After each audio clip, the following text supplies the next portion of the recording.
SER Podcast.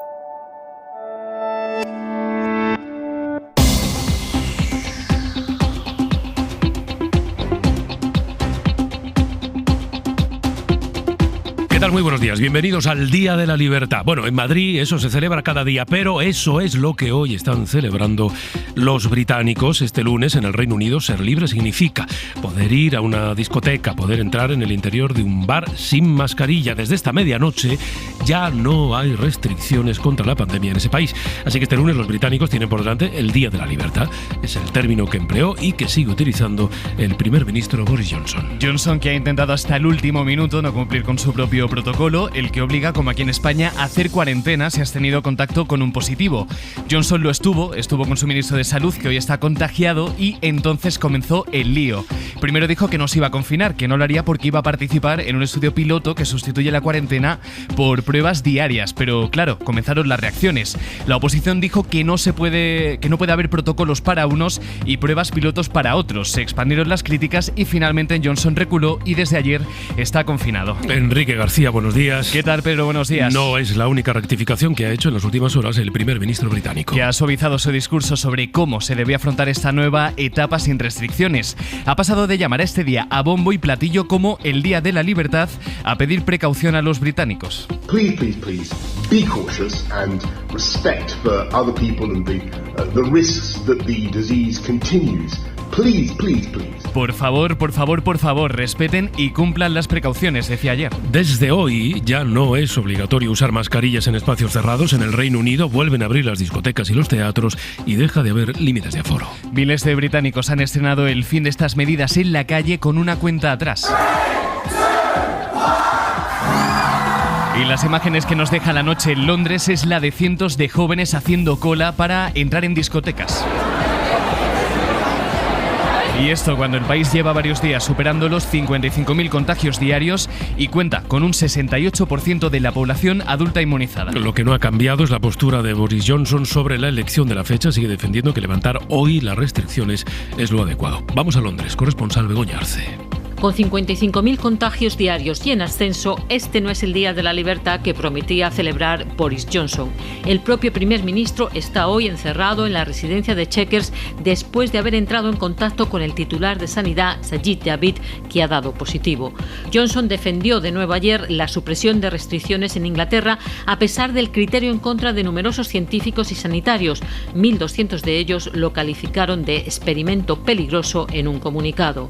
This is the right moment, but we've got to do it. Es el momento adecuado, pero hay que hacerlo con cautela, decía Johnson. Debemos recordar que este virus, desgraciadamente, sigue estando ahí, que los casos están aumentando y lo extremadamente contagioso de la variante Delta. Hoy termina, pues, el uso obligatorio de mascarillas en interiores y en transportes públicos, aunque muchas empresas, comercios y autoridades locales piensan seguir exigiéndola. Fin también del límite de personas en reuniones en el interior. Reabren los teatros, las discotecas y las bodas tendrán los invitados que quieran. Y del Reino Unido a Canarias. Porque el fin de las restricciones a los británicos ha disparado las reservas y los vuelos en el archipiélago. Reservas que han aumentado de ayer a hoy, así que este lunes veremos a muchos más ingleses, o a partir de este lunes, con maletas en los aeropuertos del archipiélago. Vamos a Canarias. Héctor Palmero, buenos días. ¿Qué tal, Pedro? Buenos días. Aunque desde las islas se insiste en el mensaje de la prudencia, no quieren lanzar las campanas al vuelo y por ello han incidido en la necesidad de mantener todos los parámetros bajo control en el archipiélago para no dar al traste con esta incipiente apertura que puede derivar, de hecho ya lo está haciendo, en un incremento paulatino de las reservas de viajes hacia Canarias. Escenario deseado para el que es necesario seguir trabajando para mantener la reputación de las islas como un destino seguro. En estos momentos se encuentra en nivel ámbar y es que en Canarias se ha recordado durante las últimas horas que el turismo del Reino Unido acaparó en el último año prepandemia 2019 un 7% de las vacaciones de los británicos. Y las reservas también se han disparado en Baleares, es la cuarta comunidad con más presión hospitalaria. Además, desde este lunes, Baleares entra en el semáforo ámbar. Eso significa que los británicos no vacunados tendrán que hacer cuarentena a la vuelta. En Palma, Peter Chernokoyev, buen día. Buenos días. Sí, las islas pasan del color verde al ámbar debido al aumento de casos de coronavirus. Los cambios han entrado en vigor esta madrugada y esto significa que los británicos no vacunados que regresen a cualquier aeropuerto de la comunidad tendrán que guardar una cuarentena durante 10 días y realizar una prueba COVID a su llegada al país. Eso sí, los turistas que ya están vacunados, Boris Johnson les ha liberado de las cuarentenas a su regreso de un destino en ámbar y solo deberán realizar un test a su llegada. Para este lunes, solo desde el aeropuerto de Mallorca hay previstos casi medio centenar de salidas hacia el Reino Unido. Me comprometo ante el conjunto de la ciudadanía española a que la próxima semana 1 de cada 2 españoles y españolas va a tener pauta completa y por tanto va a estar protegido contra el COVID-19. Bueno, este es el compromiso que hizo este fin de semana el presidente Pedro Sánchez. Estamos muy cerca de ese umbral. Tenemos ya a un 49,3% de la población española con pauta completa y a un 61% con al menos una dosis. Y a la espera de que Sanidad actualice este lunes los contagios y los fallecidos, las comunidades que han informado de casos desde el viernes señalan de nuevo una subida de positivos. Con Cataluña a la cabeza, que ha registrado más de 4.000 contagios diarios en las últimas horas y con más de 8 de cada 10 camas ocupadas en sus hospitales. La presión hospitalaria también es alta en Castilla y León, en Madrid o en Baleares. Euskadi y Galicia han vuelto a superar los 1.000 positivos diarios, aunque la buena noticia es que en esta comunidad y en Galicia llevan ya 2 días sin notificar ningún fallecido por COVID. La caída en la mortalidad está relacionada con el avance de la vacunación. También la caída en los ingresos, si la comparamos con los picos de olas anteriores. En Canarias, ninguno de los ingresados tiene la pauta completa. Así que los expertos insisten, si no tuviéramos casi la mitad de los españoles con pauta completa, la situación en los hospitales sería muy diferente. Fermín Lavalle es el jefe de la UCI en el Hospital de Cruces, en Vizcaya. Vacunación, sí o sí.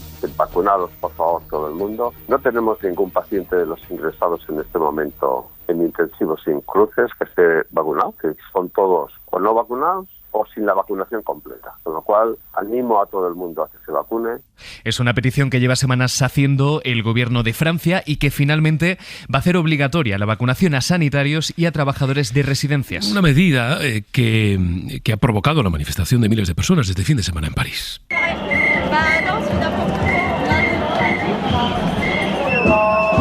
En contra de lo que ellos llaman la dictadura sanitaria. Y eso que llaman dictadura es la obligatoriedad de las vacunas o presentar, que eso va a ser obligatorio, presentar un certificado COVID para entrar en bares o en el teatro. Lo contempla un proyecto de ley que va a aprobar esta mañana el gobierno de Macron. Corresponsal en París, Irene Casado. Comienza una semana clave para la estrategia de Emmanuel Macron contra la quinta ola de coronavirus. Este lunes, el proyecto de ley sobre las nuevas restricciones para frenar el repunte de contagios ligados a la variante Delta inicia su andadura parlamentaria. Hoy, el Consejo de Ministros dará su visto bueno al texto. Llegará a la Asamblea Nacional a última hora del martes y será debatido a lo largo de la jornada del miércoles para llegar al Senado el jueves. Se espera que el texto sea adoptado a finales de semana.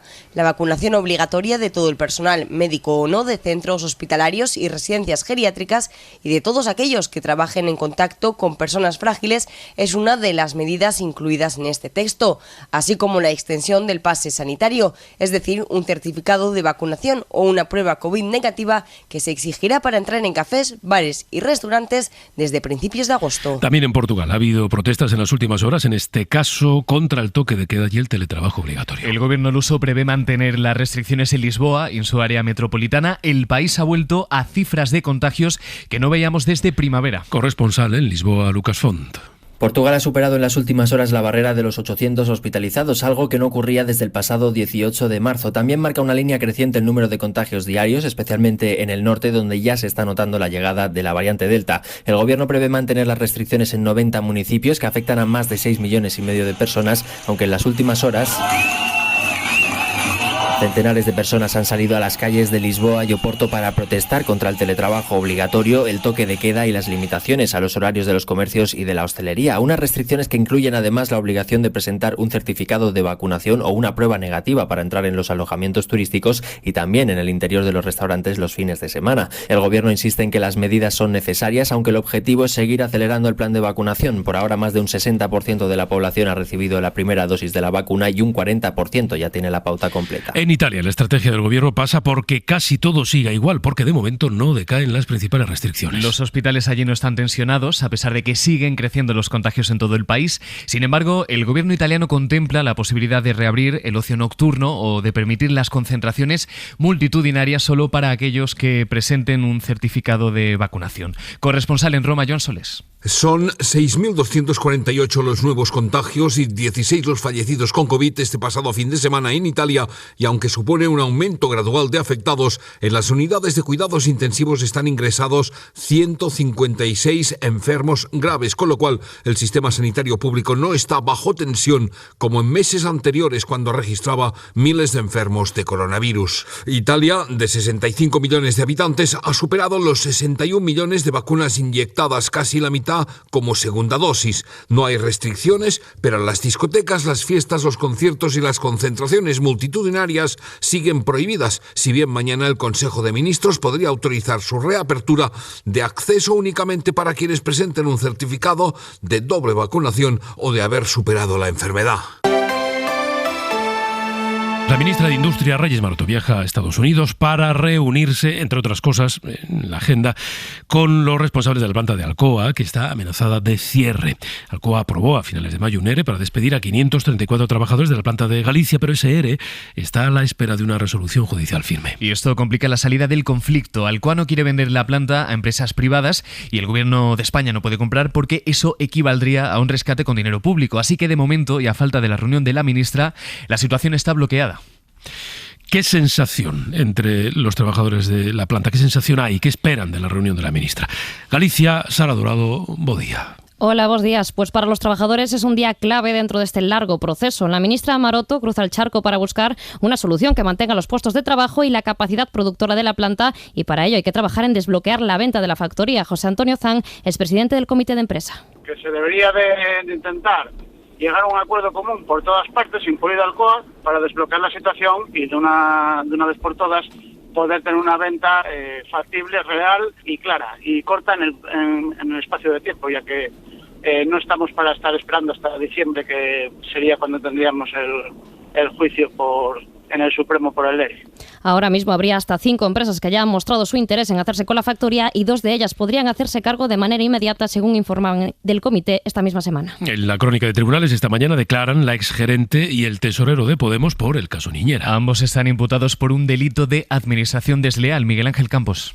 Rocío Esterbal y Daniel de Frutos, gerente y tesorero de Podemos, respectivamente, declaran a partir de las 10 como imputados por un delito de administración desleal porque, supuestamente, aprobaron que el partido pagase 2 billetes de tren a Teresa Arévalo y a la hija de la ministra Irene Montero en 2019. Viaje en el que, supuestamente, Arévalo, ahora asesora de Montero, hizo de niñera de la hija de la ministra. La asesora ha negado en su declaración ante el juez que ejerciera esas funciones o que Unidas Podemos le pagase en aquel viaje en tren a Alicante en campaña electoral. Y en Unidas Podemos los cambios de los ministros socialistas no han modificado las prioridades de la morada de la formación. Al contrario, vuelven a poner encima de la mesa propuestas o exigencias como un incremento del IRPF para las multinacionales o la subida del salario mínimo interprofesional. Javier Carrera, muy buenos días. ¿Qué tal? Buenos días. La negociación de los presupuestos no ha comenzado, pero en Podemos tienen todo preparado a la espera de que María Jesús Montero dé el paso, y lo que auguran ya es un nuevo choque por la reforma fiscal. Sorprendió en Podemos que el presidente cerrara la puerta también para este año, y voces como Ione Belarra o Nacho Álvarez ponen ya sobre la mesa esa exigencia. Volverán a basarse en el acuerdo de gobierno con incrementos en el IRPF o el 15% para las multinacionales, que ya pactó el G7, y todo mientras digieren los cambios en el lado socialista del gobierno. Hay en el partido quien reconoce incertidumbre por algunos nombramientos, pero también alivio por alguna salida y por nuevos nombres como el de Raquel Sánchez o el de Félix Bolaños, aunque eso no quita que en Podemos comiencen también los nervios por los pocos avances en 3 asuntos: la ley de vivienda, la reforma laboral y la subida del SMI. He venido hoy a Sud con la primera ministra para dejar claro que desde el gobierno federal queríamos obtener una visión real de esta situación tan surrealista, tan fantasmagórica. Es terrible, apenas hay palabras para describir el destrozo.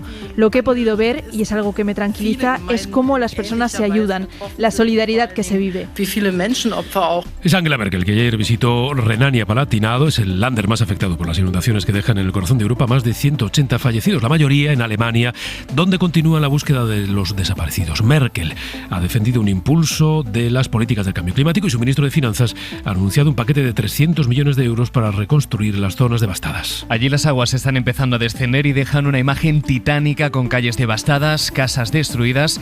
Hay más de 100.000 hogares que siguen sin electricidad. En las últimas horas, las lluvias han desplazado al sur del país y a Austria. En la ciudad de Hallein, el desbordamiento del río ya ha destrozado parte del centro histórico de la ciudad. Y vamos a repasar otros asuntos que nos deja esta mañana la Crónica Internacional con Fernando Bayo. Mirando a Chile, donde este domingo había primarias para elegir a los candidatos a las elecciones presidenciales del próximo 21 de noviembre. Y ha habido sorpresa. El proyecto que representamos para Chile, de justicia y libertad, el exministro independiente Sebastián Sichel ha sido elegido como el candidato de la derecha chilena. Y en la izquierda, para encontrar las puertas abiertas para una candidatura que sepa escuchar. El diputado Gabriel Boric ha sido elegido con el 60% de los votos por delante del comunista Daniel Jadue, que se perfilaba como el favorito en estos comicios, en estas primarias chilenas. En Afganistán, el gobierno central y los talibanes han pactado evitar los ataques a civiles y facilitar la entrada de ayuda humanitaria al país. Es el resultado de 2 días de negociaciones de sus delegados en Qatar, que sin embargo no han conseguido acordar un alto el fuego tras el inicio de la retirada militar internacional y el avance de los talibanes en varias provincias. En Arabia Saudí ha comenzado ya la gran peregrinación a la Meca. Vetada por segundo año consecutivo para los fieles extranjeros debido a la pandemia y limitada solo a los saudíes vacunados contra el coronavirus. Se calcula que este año apenas unos 60.000 musulmanes cumplirán el rito sagrado en comparación con los 2,5 millones que lo hicieron en 2019. Y 2 apuntes más. En Viena, la OPEP y sus aliados han acordado elevar la producción conjunta de petróleo de manera escalonada, 400.000 barriles diarios adicionales hasta el mes de diciembre, con el objetivo de reducir el recorte pactado en abril de 2020 como respuesta a la pandemia y al desplome de la demanda global de crudo. Y en Sudáfrica, llaman más de 3.000 detenidos por los disturbios y saqueos a raíz del encarcelamiento del expresidente Jacob Zuma, una violencia que deja más de 200 fallecidos en un país donde a la desigualdad y la criminalidad se ha sumado el malestar por el avance de la pandemia.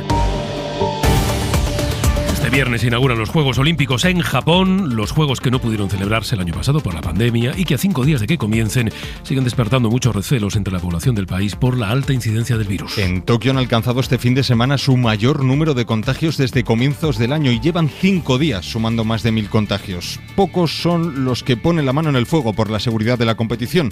Una encuesta publicada por el diario Asahi, que es uno de los principales periódicos del país, revela que 2 de cada 3 japoneses no creen que se vaya a poder garantizar la seguridad de las pruebas olímpicas. Hay cierto vértigo en la Villa Olímpica, donde este domingo se confirmaban los primeros casos, Ampe. Un total de 10 casos ya, no todos en la Villa Olímpica, pero sí varios de ellos, concretamente y confirmados son 2 deportistas y alguno más de personas del entorno. Hay confirmado un positivo entre los atletas de la delegación sudafricana y también se ha tenido noticia de que la delegación inglesa ha decidido autoaislar a 6 de sus atletas y otros 2 técnicos porque todos ellos han sido contacto estrecho de un positivo. Son los primeros problemas a solo 4 días de esa ceremonia de inauguración de la cita olímpica.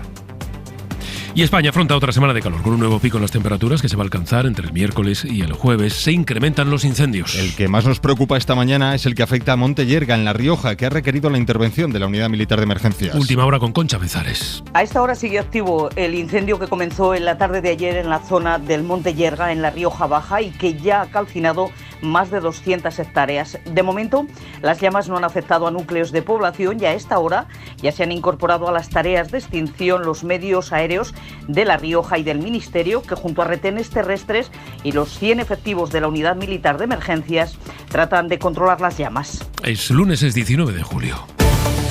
Y repasamos otros titulares de la mañana. La quinta ola de la pandemia aumenta la presión de los hospitales. En Cataluña, más de 8 de cada 10 camas están ocupadas entre enfermos de COVID y el resto de patologías. La presión también es alta en Castilla y León, Madrid o Baleares. La vacunación en España llegará esta semana a la mitad de la población con la pauta completa. Los contagios siguen subiendo. Más de 1.000 casos suman Galicia o Euskadi por 4º día consecutivo.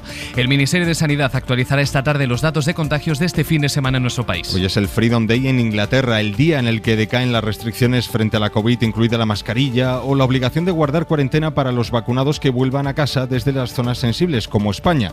Las reservas se han disparado un 400%. Sigue el temporal de lluvia en Europa, ahora afecta al sur de Alemania y Austria. El balance provisional eleva la cifra de muertos a al menos 188. Angela Merkel ha pedido impulsar las políticas contra el cambio climático en su visita a las zonas afectadas por las riadas.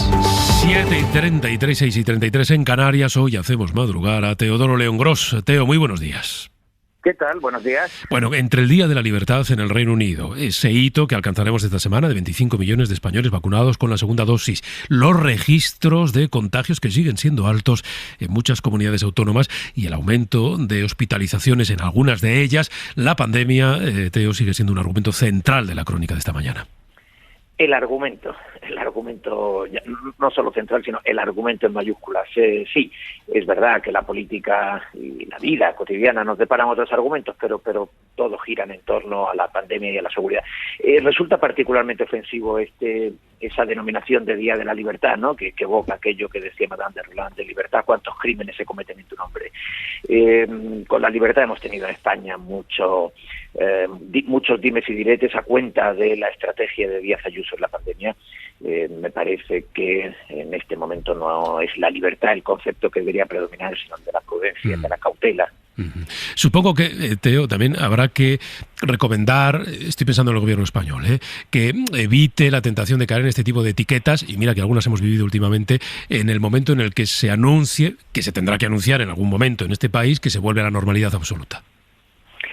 Sí, yo creo que hemos tenido la sensación todos de que ha habido decisiones prematuras, especialmente la de las mascarillas, que coincidió con los indultos, y incluso probablemente el estado de alarma previendo la sentencia del Tribunal Constitucional. Pero ciertamente, como dices, Pedro, en algún momento se tiene que ir produciendo la desescalada definitiva. Creo que no va a ser de manera inmediata, no mientras esté produciendo este incremento de la incidencia, que hemos visto a expertos advertir que una semana después de la incidencia viene la hospitalización y una semana después de la hospitalización vienen los fallecimientos. Así que me parece que este verano no va a ser el de la normalidad. Sin duda. Tómate el café si no te lo has tomado ya y nos oímos en una hora. Estupendo. Un abrazo, hasta luego. Vamos con el repaso a la prensa de cada día a esta hora, con Pablo Morán, con Fernando Bayo. Vamos primero, Pablo, en la prensa española a buscar las referencias puramente políticas que tienen que ver, por ejemplo, con dos sondeos que se publican hoy. Sí, son las primeras encuestas que reflejan el efecto del cambio de gobierno. La del periódico, elaborado por GESOP, plantea un empate técnico entre PSOE y PP, con una ligera ventaja de los socialistas con el 27% de los votos frente a los populares del 26%, pero obviamente ninguno de los dos podría gobernar en solitario. En esa carrera por alcanzar la mayoría, estaría más cerca el bloque de las derechas, que aún así no alcanzaría la cifra mágica de los 176 escaños. De esta encuesta hay varios datos relevantes. Uno es que hay una mayoría que aprueba los cambios de gobierno, aunque a casi 7 de cada 10 encuestados, 7 de cada 10, el nuevo gobierno le inspira poca o ninguna confianza. Y luego están los datos de fidelidad de voto. Ahí destaca el claro trasvase de Vox y Ciudadanos hacia el PP, que es precisamente lo que impulsa el resultado de los sondeos a favor de Pablo Casado. Aunque todo parece que sigue en el aire, porque hay un 47% de los votantes de Ciudadanos que todavía no han decidido qué van a hacer. Y ojo, el 30% de los que votaron al PSOE están igual. Ahí hay algo más de un 11% que dice que votará a otro partido y un 5% dice que daría su voto al PP, es decir, hay un 5% de votantes que apostaron por el Partido Socialista en las últimas elecciones generales y ahora se cambiarían al Partido Popular. Y efectivamente hay otro sondeo, el que publica La Razón, este es de NC Report, que sí que augura una clara victoria del PP con casi el 30% de los votos, a 4 puntos de los socialistas, y con posibilidad, aquí sí, de sumar mayoría absoluta con Vox, que seguiría siendo la tercera fuerza en el Congreso. La lectura que hace este diario en el editorial es que la pandemia que han padecido los españoles son los hechos que hacen mover ese voto frente a una coalición inmersa en la realidad paralela, alimentada por el poderoso aparato de propaganda, dice en el editorial. El del periódico lee esos resultados, los resultados de su sondeo, como que casi la mitad de los consultados cree que las próximas elecciones las ganará el partido de Pablo Casado. Has mencionado pandemia, bueno, pues pandemia en la prensa internacional. No es el día de la libertad con el que soñaba Boris Johnson, dice el Financial Times. Los contagios van al alza en el Reino Unido y él y su ministro de Sanidad están confinados después de haber tenido que dar un giro de 180 grados a esa política que pretendían llevar de mantenerse al margen de las restricciones que aplican sí para el resto de los ciudadanos. En el Washington Post nos cuentan sobre cómo en Estados Unidos se está produciendo una rebelión de los pasajeros en las aerolíneas. Hay ya a lo largo de este año más de 3.400 denuncias por peleas, por pasajeros que se niegan principalmente a ponerse la mascarilla.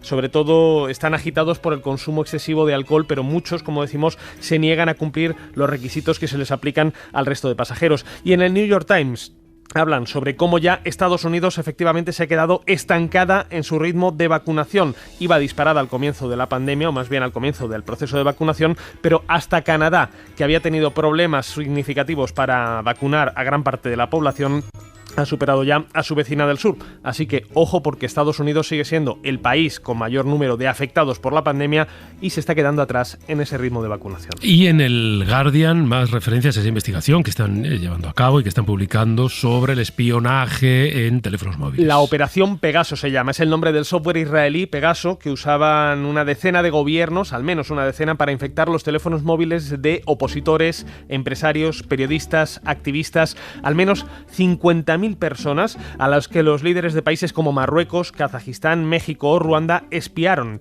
Accedían a sus llamadas, a sus mensajes, a sus fotos, a sus correos electrónicos e incluso podían activar sus cámaras y sus micrófonos de manera remota. Entre los espiados están también familiares del malogrado periodista Jamal Khashoggi, varios políticos opositores a Víctor Orbán en Hungría y un periodista mexicano que fue asesinado en 2017 y que se cree que pudo haber sido localizado gracias a este software. Y más asuntos de la prensa nacional. Vamos a destacar, por ejemplo, lo que cuenta El País, los planes de la Comisión Europea para crear una autoridad europea contra el blanqueo, un organismo que empezaría a funcionar en 2024 y que tendría la capacidad de sancionar a las compañías transnacionales. Sanciones, dice El País, de hasta 10 millones de euros o el equivalente al 10% de la cifra de negocio de esas multinacionales. Y El Mundo, que se centra en los fondos de recuperación, destaca el informe elaborado por el Gobierno de Holanda sobre el Plan de España.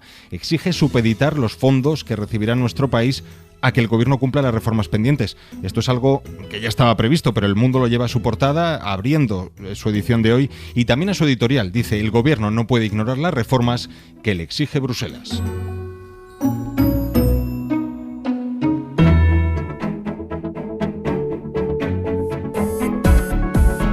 Siete y 43, 6 y 43 en Canarias. Sampe, sigues por ahí, ¿verdad? ¿Qué tal, Pedro? Por aquí estamos. Venga, vamos con el deporte. Empezamos con la NBA, los NBA que han espabilado y que han ganado esta madrugada la selección española de baloncesto. Sí, han espabilado, es verdad, porque habían perdido antes varios amistosos. 83-76 han ganado hoy. Esta madrugada no han podido los de Escariolo sorprender a los americanos y cerrar los amistosos con pleno de victorias. Habían ganado los españoles 2 partidos a Irán, otros 2 a Francia, pero los NBA, que como decíamos habían perdido antes con Australia y Nigeria los 2 primeros, habían apalizado también a Argentina, es verdad, en el tercero, han sacado su orgullo y su raza para no dar respiro a los de Pau Gasol y compañía. El mejor en España ha sido Ricky Rubio, ha conseguido el base 23 puntos, y eso que no iba a estar en los Juegos por decisión propia. Menos mal que se lo pensó mejor y que le convenció a su mujer de que acudiese a la cita olímpica, porque se ve que está en muy buena forma. También han destacado en este partido jugadores como Garuba o Sergio Rodríguez. Y ahora pues ya lo siguiente, el debut en los Juegos. Debut ante la selección local, ante los de Japón. Será el lunes 26 desde las 2 de la tarde, hora de España, en el que se va a consumar que Pau Gasol va a alcanzar sus 5º Juegos Olímpicos, y se dice pronto. Los otros rivales del grupo van a ser Eslovenia y Argentina, que son 2 auténticos huesos. Así que, sobre todo, fijándonos en eso, en que Pau Gasol va a alargar su carrera y va a conseguir jugar sus 5º Juegos Olímpicos. Claro, es que comienzan los Juegos esta semana. Sí. La situación es tan rara, las sensaciones son tan extrañas que yo no sé tú, pero yo así como cuerpo de Juegos, pues es verdad, no tengo. Es verdad. Apenas hemos seguido la llama olímpica, no va a haber público, es una cosa como... Es año impar, extraña, cosa que nunca había pasado. Claro. Han pasado 5 años desde la última cita, es raro todo. Decía que empiezan esta semana y preocupan los positivos. Sí, y no me extraña. En total ya son 10 casos los que se han notificado en los últimos días. Algunos de ellos ya en la propia Villa Olímpica, otros fuera de ella. De estos últimos sabemos, de los que se han visto en la Villa Olímpica, sabemos de manera oficial los de 2 deportistas ha trascendido, que son de la delegación de Sudáfrica, aunque hay varios también que son de personas relacionadas con la propia Villa Olímpica, pero no en este caso de deportistas. También se ha sabido que la delegación inglesa, por ejemplo, ha decidido autoaislar a 6 de sus atletas y a 2 técnicos, porque todos ellos han sido contacto estrecho con un positivo confirmado y podría saltar algún caso más en las próximas horas. Esto lo vamos a ir viendo prácticamente, yo creo, todos los días. Ayer las autoridades olímpicas japonesas decían o seguían diciendo que nunca confirmaron que la villa fuese a ser un espacio libre de COVID, sino que sería un espacio seguro. Bueno, pues ahí estamos jugando con las palabras entre lo seguro o lo que no lo es. Y desde el 1 de julio ya han informado 55 positivos en total relacionados con los Juegos de las 18.000 personas que se han desplazado hasta Japón. En estos números no se incluyen además los positivos detectados en junio en la delegación de Uganda ni otros casos de la propia organización de los Juegos. Así que me da, Pedro, que vamos a seguir hablando de todo esto todos los días. Sí, nada, y en 20 segundos la remontada de Jon Rahm no ha sido suficiente, ¿no?, para llevarse su segundo grande del año. No, empezó muy mal el jueves y eso le ha lastrado bastante, terminó con +4 y ha terminado tercero a 4 golpes del ganador, el estadounidense Morikawa. Ha hecho buen resto de 3 días, pero no ha sido lo suficiente, pero bueno, es firme candidato a conseguir una medalla en los Juegos. Gracias, Sampe, hasta luego. Chao, Pedro. Y Luismi Pérez, que se asoma de nuevo al Hoy por Hoy. Hola, Luismi, buenos días de nuevo. Buenos días de nuevo. Ahora a las 8 nos cuentan con más detalle, pero calor, ¿no? Esta semana calor, ya desde hoy, pero sobre todo a mitad de semana. Así es, entre el miércoles y el jueves va a hacer bastante calor y ese pico de calor, que no será una ola, se irá desplazando poco a poco hacia el este del país ya el jueves y el viernes. De momento este verano no tenemos ninguna ola de calor, no hemos tenido. No, estamos teniendo calor que va cayendo como una pisonadora, porque cada día hablamos de ello, pero no estamos hablando de calor extremo prolongado, que ya es por lo menos un hito para ir aguantando mejor el mes de julio. ¿Qué son los nidos de tormenta? Mira, Pedro, son los sitios del país en los que la estación más lluviosa de todo el año es el verano.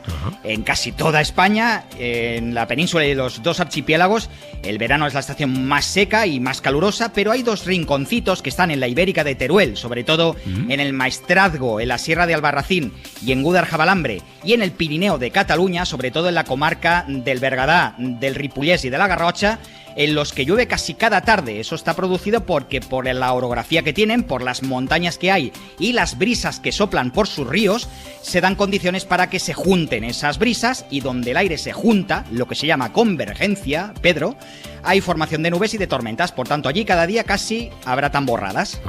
Sí, que lo más probable es que esta tarde en alguno de esos lugares llueva. Así es, sobre todo en Teruel. Gracias, Luismi, hasta luego. Hasta ahora.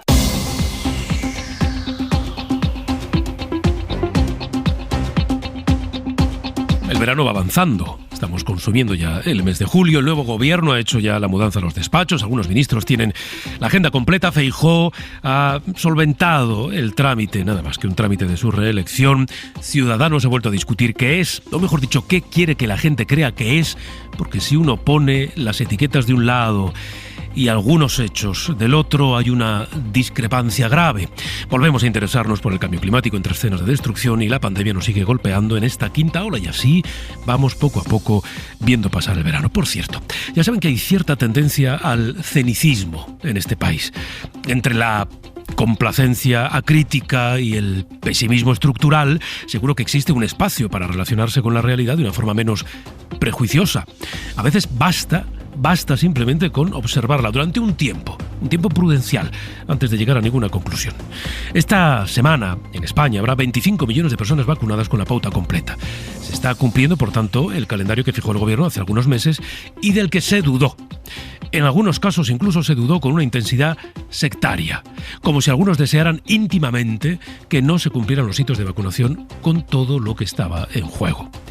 ¿Cuánto nos cuesta en este país celebrar los éxitos colectivos? Y el de la vacunación lo es. Desde el gobierno al sanitario que pincha la dosis, al transportista que traslada las vacunas, a la comunidad que gestiona el programa, a los administrativos que gestionan las citas, o a los médicos de atención primaria que vigilan las reacciones al pinchazo. Pero ya se sabe, cuando el éxito es de todos, no es de nadie en concreto. Y eso no da ni votos ni argumentos en esta gran discusión en la que se ha convertido este país. Bueno, nos espera el calor, sin matices. Luismi Pérez, hola de nuevo. Buenos días de nuevo, Pedro. Así es, calor para un 19 de julio como toca. De hecho, ahora hace bastante calor ya a esta hora en la Costa del Sol y en muchas zonas de la Costa Brava. Vamos a llegar allí hasta los 33-34 grados y serán ya 38, 39, 40 grados los que haya esta tarde en el Tajo y en el Guadiana. Muchas temperaturas acompañadas de humedad y por tanto de mucho bochorno. Pocas nubes, algunas pegadas al Cantábrico, al norte de Canarias y en la costa gallega. Y esta tarde, Pedro, algún chaparrón aislado en la Ibérica de La Rioja y de Teruel, así como en el norte de Cataluña. Y la canciller Merkel visitó ayer algunas de las zonas más afectadas por las inundaciones de la semana pasada en toda Europa. Este episodio deja casi 200 muertos. Merkel aprovechó la visita para reflexionar sobre la lucha contra el cambio climático. Decía Merkel que la sucesión de episodios de catástrofes naturales debe hacer pensar sobre la intensidad con la que se está luchando ahora mismo contra el cambio climático. Y todavía en este punto, durante la noche hemos estado pendientes de un incendio declarado en La Rioja. A última hora de ayer, el gobierno de esa comunidad elevó el grado máximo de alerta. Alex Dorado es consejero de Sostenibilidad y Transición Ecológica del gobierno de La Rioja y está coordinando las tareas de extinción. Consejero, muy buenos días. Buenos días, Pedro, por decir algo. Por decir algo, ¿cuál es la situación hasta ahora? Cuéntenos cómo ha ido evolucionando el fuego durante la noche. Pues sigue activo, sí que las condiciones meteorológicas puede que sean más favorables durante la mañana de hoy y hay que aprovechar esta ventana de oportunidad para terminar de extinguirlo y ha quemado por el momento, calculamos, unas 370 hectáreas. Hoy hay menos viento a esta hora. Eso es, esa es la clave, pero bueno, seguimos atentos sobre todo porque es una zona que es reserva de la biosfera, es el corazón de la reserva de la biosfera con mucho valor ecológico y etnográfico y bueno, es un fuego de los mayores que hemos visto en La Rioja durante los últimos años. Hay que agradecer también al Ministerio que ha disponibilizado todos los medios, al Gobierno de La Rioja, al presidente Andreu que está también aquí haciendo seguimiento y bueno, a ver si durante la mañana tenemos noticias más optimistas, pero de momento sobre todo alerta y no escatimar esfuerzos. Quería preguntarle precisamente por cómo es la zona, que nos describiera cuál es esa zona que se está viendo afectada por el fuego desde ayer. Pues, como decía, es parte de la reserva de biosfera, es lo que se inició en el entorno, todavía no podemos saber las causas concretas, pero sí que podemos decir que se inició en el entorno de un área recreativa, con lo cual hay que hacer un llamamiento a la ciudadanía pues a extremar la precaución en sus comportamientos individuales porque bueno pueden desencadenar pues desgracias como esta que ponen en riesgo la vida de las personas que están involucradas en la extinción de incendios, los valores ambientales de la zona y bueno pues toda la angustia que generan en los municipios del entorno y ha quemado pues aproximadamente 370 hectáreas a mitad de arbolado. No hay ninguna, quiero decir, el daño en el arbolado ya es grave, pero no hay ninguna zona habitada que esté en peligro. Están en el entorno de dos municipios, de Villarroya y Grábalos, que sí que ha estado pues a unos 3-4 kilómetros de los municipios. Bueno, sí que por precaución sí que nos hemos mantenido muy atentos a esa evolución que pudiera llevar hacia los municipios y sobre todo intentando evitar que llegara a los núcleos de Villarroya y de Grábalos. Cuando decía que el fuego se pudo, todavía no lo tienen confirmado, pero se pudo iniciar en una zona recreativa, habla de no sé, una especie de merendero, zona donde hacer una barbacoa, donde la gente va a pasar el domingo, por ejemplo. Eso es, sí, se inició, bueno, claro, para los que no conozcan la zona, digamos que se inició en la falda norte de la sierra y luego por los vientos fue pasando hacia el sur hasta afectar al entorno de estos municipios de Villarroya y de Grábalos en la reserva de la biosfera, que son pues esos pueblos además que dependen mucho de la agricultura y del entorno natural para su economía. Claro. Pues Alex Dorado, consejero de Sostenibilidad y Transición Ecológica del Gobierno de La Rioja, gracias por habernos atendido a esta hora. Buenos días. Muchas gracias a vosotros. Buenos días. A las 9 nos va a acompañar en este estudio la ministra de Política Territorial y portavoz del Gobierno, Isabel Rodríguez. Va a ser la voz más escuchada los martes, cada martes, después del Consejo de Ministros. Tiene una cita en la agenda en las próximas semanas, el 2 de agosto, es la reunión de la Comisión Bilateral con la Generalitat. Es que el nuevo gobierno de Pedro Sánchez lleva unos días trabajando. Algunos ministros con más intensidad que otros se han remangado y se ponen manos a la obra. Ima Carretero, buenos días. Sí, buenos días. Al final de esta semana, según fuentes gubernamentales, el ministro de la Presidencia va a convocar ya a los portavoces de los grupos parlamentarios. Quiere Félix Bolaños reintentar con el Partido Popular la renovación de los órganos constitucionales y reforzar la interlocución con los socios, porque el martes de la semana que viene el Ejecutivo aprueba ya el techo de gasto de los presupuestos de 2022 y el propósito es que estén en vigor en enero, contando por tanto con los socios de investidura y con Esquerra. Por lo pronto, Pere Aragonés lo que ya ha dicho es que que no va a participar en la conferencia de presidentes del día 30 en Salamanca para hablar de fondos europeos. La Generalitat se reserva para su reunión bilateral con el Gobierno 3 días después en Madrid. Así que queda por delante un intenso final de curso, con un hito además muy destacado para los socialistas, porque este sábado Pedro Sánchez va a presentar la ponencia política del nuevo PSOE, con el que aspira a remontar en las encuestas. A ver qué nos cuenta luego la ministra, porque más allá de la agenda oficial hay decisiones pendientes que no terminan de llegar. Ni se avanza en la ley de vivienda, o al menos no sustancialmente, ni se concreta cuándo volverá a subir el salario mínimo, ni se consigue contener la escalada del precio de la luz, por ejemplo. Bueno, más allá del dinero que llegará de Europa o del discurso sobre la recuperación, hay todavía decisiones que quedan pendientes. Y el PP intenta fijar la idea de que el cambio de gobierno es irrelevante, que no hay que darle ninguna dimensión especial porque, dicen los populares, este gobierno no tiene futuro. Este gobierno, no nos engañemos, todos lo sabemos, está acabado. Está acabado. Por muchos escudos que Sánchez utilice cambiando caras en su Consejo de Ministros. Por eso le exigimos que acate y cumpla las resoluciones judiciales en vez de atacar a los jueces. No podemos esperar a Sánchez gestionando la quinta ola, si no gestiona la primera. ¿Cómo va a gestionar la quinta ola? Luego están Ciudadanos, que andan reclamando para sí etiquetas y banderas que despliegan otros, porque el partido de Inés Arrimadas ha asumido que tiene o que necesita aclarar, reforzar su identidad. Por eso se han pasado el fin de semana diciendo, por ejemplo, que son... No vamos a dejar que se queden con la bandera verde porque no les pertenecen. No vamos a dejar que se queden con la bandera del feminismo porque no les pertenecen. No vamos a dejar que se queden con la bandera de la igualdad porque no les pertenecen. Y no vamos a dejar que se queden con la bandera del progresismo porque no les pertenecen. Bueno, pues que son liberales, son progresistas, son igualitarios, son verdes, quieren ser todo eso. Bueno, en realidad... lo que Ciudadanos quiere es seguir siendo, porque la duda es hasta qué punto los votantes les van a permitir seguir siendo o no. Oye, y dos encuestas, las primeras que miden, por ejemplo, el impacto del cambio en el gobierno, en general el PSOE resiste o incluso en alguna de ellas repunta, y en una de ellas la derecha, sin los liberales progresistas, sí que conseguiría la mayoría absoluta. Pablo. La encuesta del periódico elaborada por GESO plantea un empate técnico entre PSOE y PP con una ligera ventaja de 1 punto a favor de los socialistas. Ninguno de los dos obtendría o podría gobernar en solitario, pero en esa carrera por alcanzar la mayoría, según esta encuesta, estaría más cerca el bloque de las derechas. En ese sondeo hay 2 datos relevantes. Uno es el que hay una mayoría que aprueba los cambios de gobierno, aunque 7 de cada 10 encuestados no le inspira confianza, poca o ninguna, el nuevo gobierno. Y luego están los datos de fidelidad de voto. Aquí destaca el claro trasvase de Vox y Ciudadanos al Partido Popular, que es precisamente lo que impulsa los resultados de Pablo Casado. Aunque todo esto parece seguir en el aire, sigue abierto, porque hay un 47% de votantes de Ciudadanos que no ha decidido qué van a hacer y un 30% de los que votaron al PSOE están igual. Ahí hay algo más de un 11% que votarán a otro partido, la mitad de ellos al PP. Y el segundo sondeo es el que publica La Razón, este es de NC Report, que sí que augura una clara victoria del PP con casi el 30% de los votos, a 4 puntos por tanto de los socialistas, y con posibilidad de sumar mayoría con Vox, que seguiría siendo la tercera fuerza en el Congreso. Mañana martes el Consejo de Ministros aprobará el proyecto de ley de la memoria democrática después de muchos meses de trabajo, de idas y de vueltas. Adela Molina. Adela, muy buenos días. ¿Qué tal, Pedro? Buenos días. La ley incluye algunas medidas que buscan sobre todo avanzar en una triple dimensión: honrar, saber y reparar. Adela.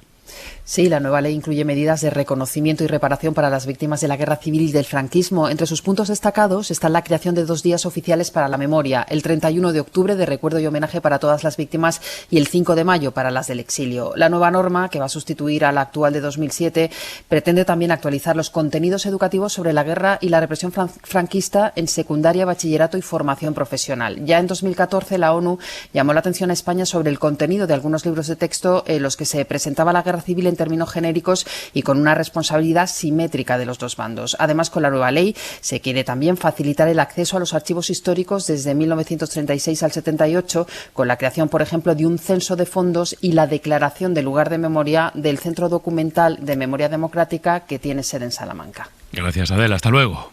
Adiós, buenos días.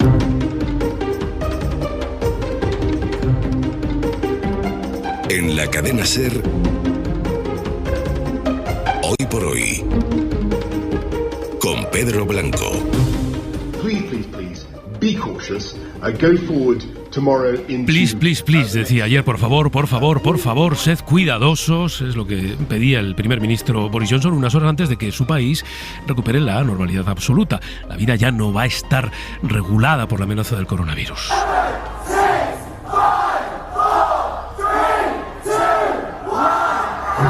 En alguna discoteca de Londres han vivido así, han coreado la cuenta atrás hacia la medianoche, hacia esa nueva fase en la que nada va a estar prohibido, el Día de la Libertad, el de hoy, Londres, Begoña Arce. Con 55.000 contagios diarios y en ascenso, este no es el Día de la Libertad que prometía celebrar Boris Johnson. El propio primer ministro está hoy encerrado en la residencia de Chequers después de haber entrado en contacto con el titular de Sanidad, Sajid Javid, que ha dado positivo.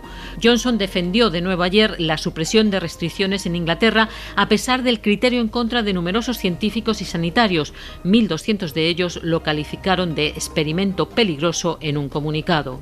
This is the right moment, but we've got to do it.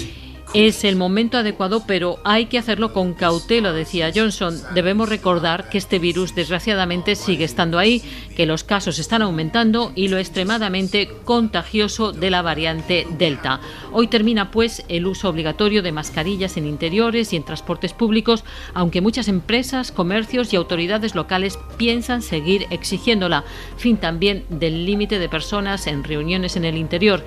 Reabren los teatros, las discotecas y las bodas tendrán los invitados que quieran. Esta semana España va a alcanzar los 25 millones de personas vacunadas con la pauta completa. Mariela Lourido, buenos días. Buenos días, Pedro. Y hay un cambio en la forma en la que el Ministerio de Sanidad venía repartiendo hasta ahora las vacunas. Sí, cambio que afecta a AstraZeneca. Ya no van a llegar ni se van a distribuir más dosis de esta vacuna, según pueda adelantar la cadena SER, y han confirmado fuentes de sanidad.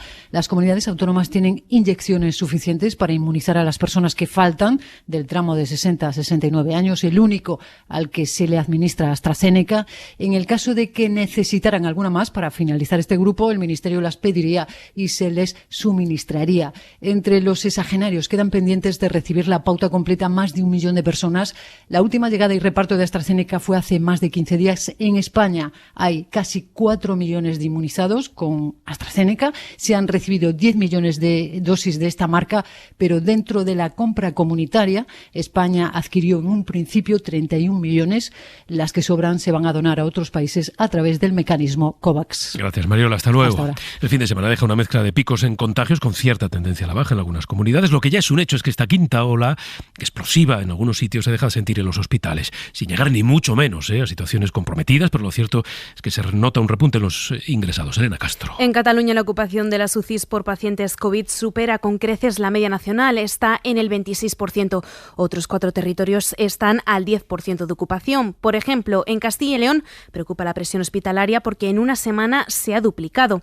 En Euskadi y Galicia, que supera el pico de casos de la segunda ola, se han registrado más de 1.000 positivos. Por el contrario, en la Comunidad de Madrid y Navarra han descendido drásticamente el número de casos con respecto al viernes.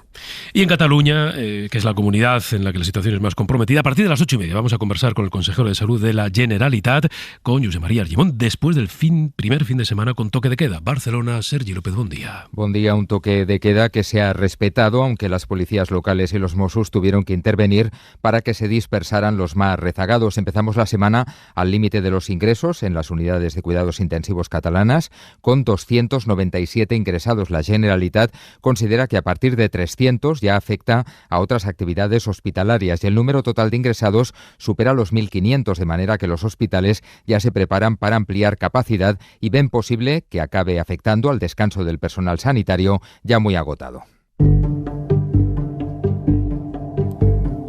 Vamos a echar un vistazo a las noticias del mundo, Bayo. Mirando a Cuba, donde se vive una tensa calma 7 días después del inicio de las protestas más importantes en las últimas décadas en la isla, sigue cortada la señal de internet en los teléfonos móviles, las calles continúan con una gran presencia policial y no hay cifras oficiales de detenidos, aunque se cree que pueden llegar hasta los 500. También fueron a sus casas a buscarlo el lunes, el martes.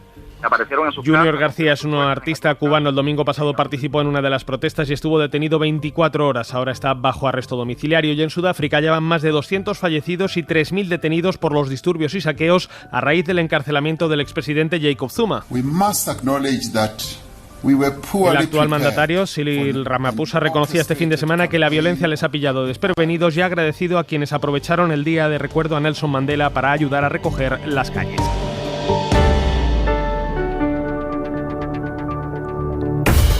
España va a alcanzar en las próximas horas otro hito en la vacunación, el de tener a la mitad de su población inmunizada frente al virus con la pauta completa inoculada. Es el dato para la esperanza justo ahora que la quinta ola de contagios añade presión en los hospitales, Pablo. Y el ejemplo más claro lo tenemos en Cataluña. Allí entre pacientes COVID y los ordinarios tienen más de 8 de cada 10 camas hospitalarias ocupadas. Esto es con un personal sanitario agotado y con la perspectiva, algunos de ellos, de tener que aplazar sus vacaciones después de meses de intensa lucha contra la pandemia. Enseguida vamos a precisar algo más la situación allí en Cataluña con la ayuda del conseller de Salud de la Generalitat, con Josep María Gimón. Y a las 9 vamos a recibir en nuestro estudio a Isabel Rodríguez, la ministra de Política Territorial y portavoz del Gobierno. Visita Hoy por Hoy con la vista puesta en una semana en la que el Gobierno, como nos contaba Ima Carretero hace unos minutos, va a convocar a los grupos parlamentarios para preparar el terreno para la negociación de los presupuestos de 2022 e intentar otra vez más la renovación de los órganos constitucionales. Lo vamos a analizar todo con la ayuda de Berna González Harbor, de Teodoro León Gros y de Sergio Pascual. Y con la ayuda de nuestros oyentes que nos siguen a través de Twitch, que seguimos ahí. Hoy me van a ver a mí solo, luego también a la ministra, cuando venga por aquí, porque tenemos a los tertulianos cada uno en un sitio. Berna, por ejemplo, está en Santander. Berna, muy buenos días. Aquí en un día precioso y oyendo las gaviotas. Qué bien, nosotros los pitidos del tráfico. Teodoro León Gros, muy buenos días. ¿Qué tal? Buenos días. Bienvenido. Y Sergio Pascual en Galicia. Hola, Sergio, muy buenos días. Hola, muy buenos días. Bueno, pues estamos todos. Vamos a saludar en este punto a Josep María Argimón, es el consejero de Salud de la Generalitat de Cataluña. Consejero, buen día, buenos días. Buen día, buenos días. Gracias por atendernos. Oiga, sitúenos antes de nada, ¿cómo ha ido el fin de semana? Consejero, ¿cómo han evolucionado allí en Cataluña los contagios?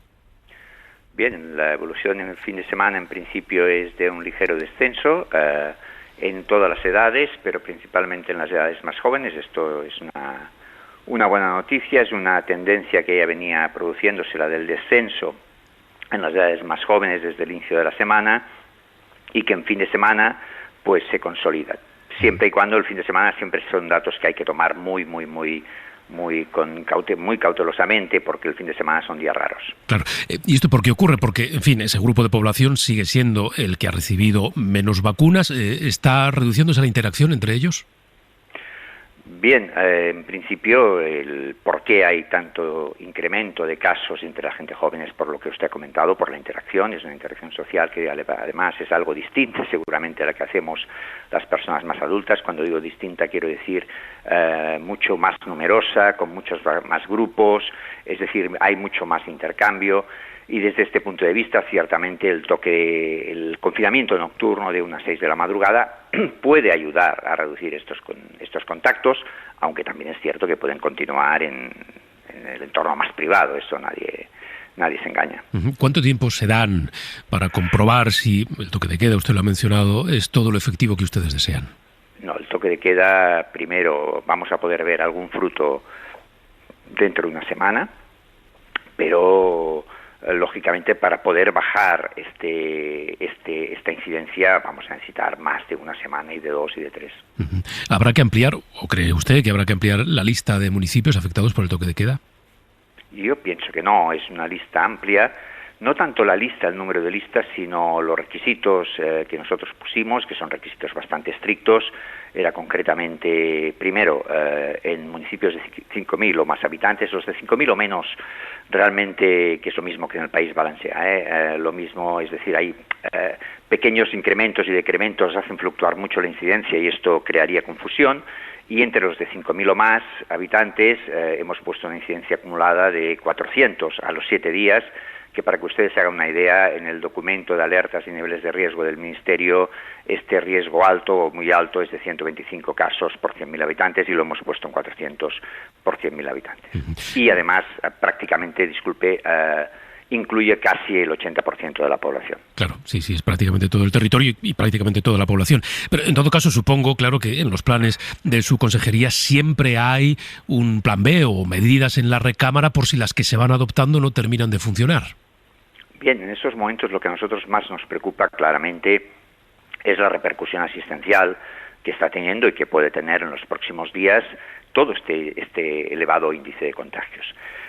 Siempre sabemos, y esto son de las cosas que sabemos de lo poco, o sea, sabemos mucho del virus, pero todavía nos queda muchísimo por conocer, pero lo que sí sabemos es que cuando crecen los contagios, a los 8, 10, 12 días, empezamos a tener esta presión asistencial.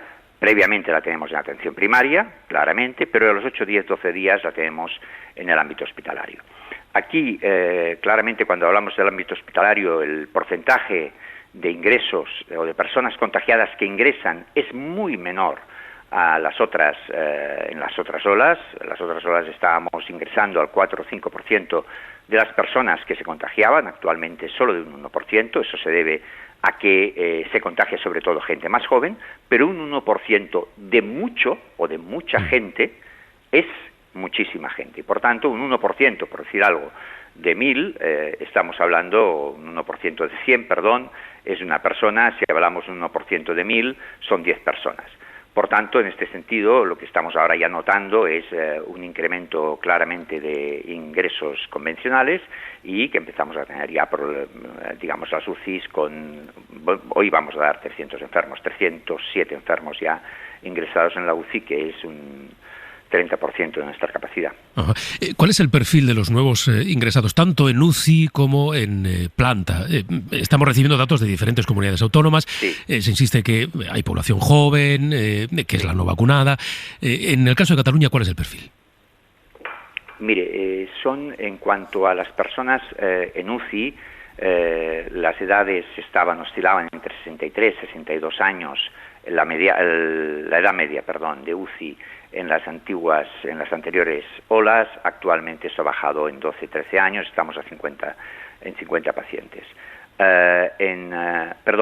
Esto en planta convencional. Uh-huh. En UCI ha bajado algo más porque las edades eran algo mayores. Estamos alrededor de los 50 años, pero un punto y un dato muy importante: 1 de cada 5 pacientes ingresados tiene 40 o menos años.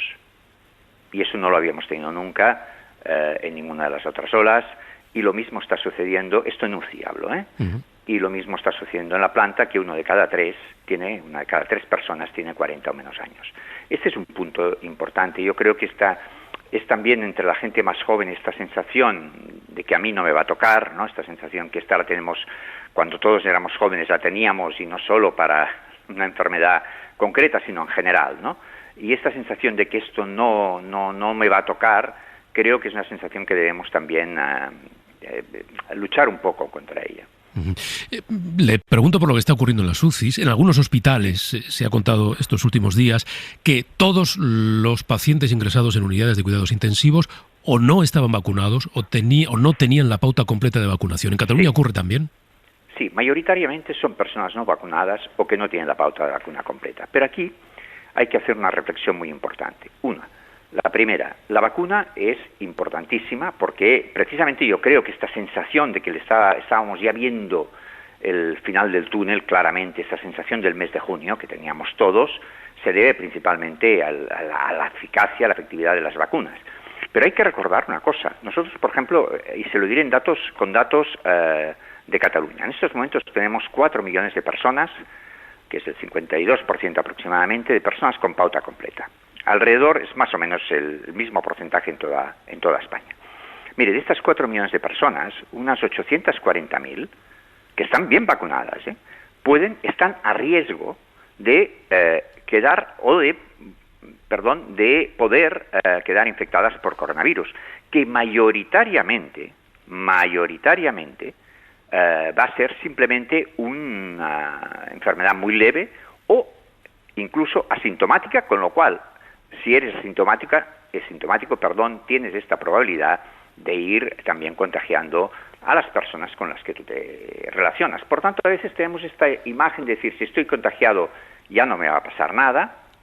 Esto es lo más probable, pero también recordar que podemos ser foco de contagio, primer elemento. Y segundo elemento, de estos 4 millones, unas 160.000 personas, porque hay que recordar que las vacunas no son 100% efectivas, y hay que recordar que frente a la variante Delta, las vacunas son muy, muy efectivas para prevenir enfermedad grave, pero son cercanas al 90-95%.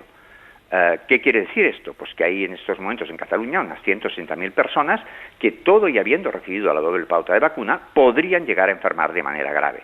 Digo esto porque es importante no relajar medidas, es importante que todas las personas vacunadas y las no vacunadas, especialmente las no vacunadas, no relajemos medidas, porque realmente la pandemia no ha terminado. No le voy a robar mucho más tiempo, pero acudiendo de nuevo a la presión hospitalaria, ¿van a tener que modificar de alguna manera los calendarios laborales del personal sanitario, pedir que se suspendan vacaciones? Esta es nuestra línea roja y en el caso de que esto deba suceder, sí que hemos retirado en algún momento algún permiso, esto es cierto, permisos, digamos, de lo que son el día libre, etcétera, pero todavía no vacaciones en ningún momento. Y siempre que nosotros lo hagamos, esto lo vamos a tener que hacer de acuerdo y con las compensaciones debidas con el personal sanitario. Aquí es muy importante esta llamada, que yo creo que en Cataluña, pero en general, que no podemos fiarlo todo, y eso lo venimos repitiendo desde que yo llegué, a secretario de Salud Pública y me hice cargo de la salud pública en Cataluña. No podemos fiarlo todo a la bata blanca. Yo creo que aquí nos equivocamos.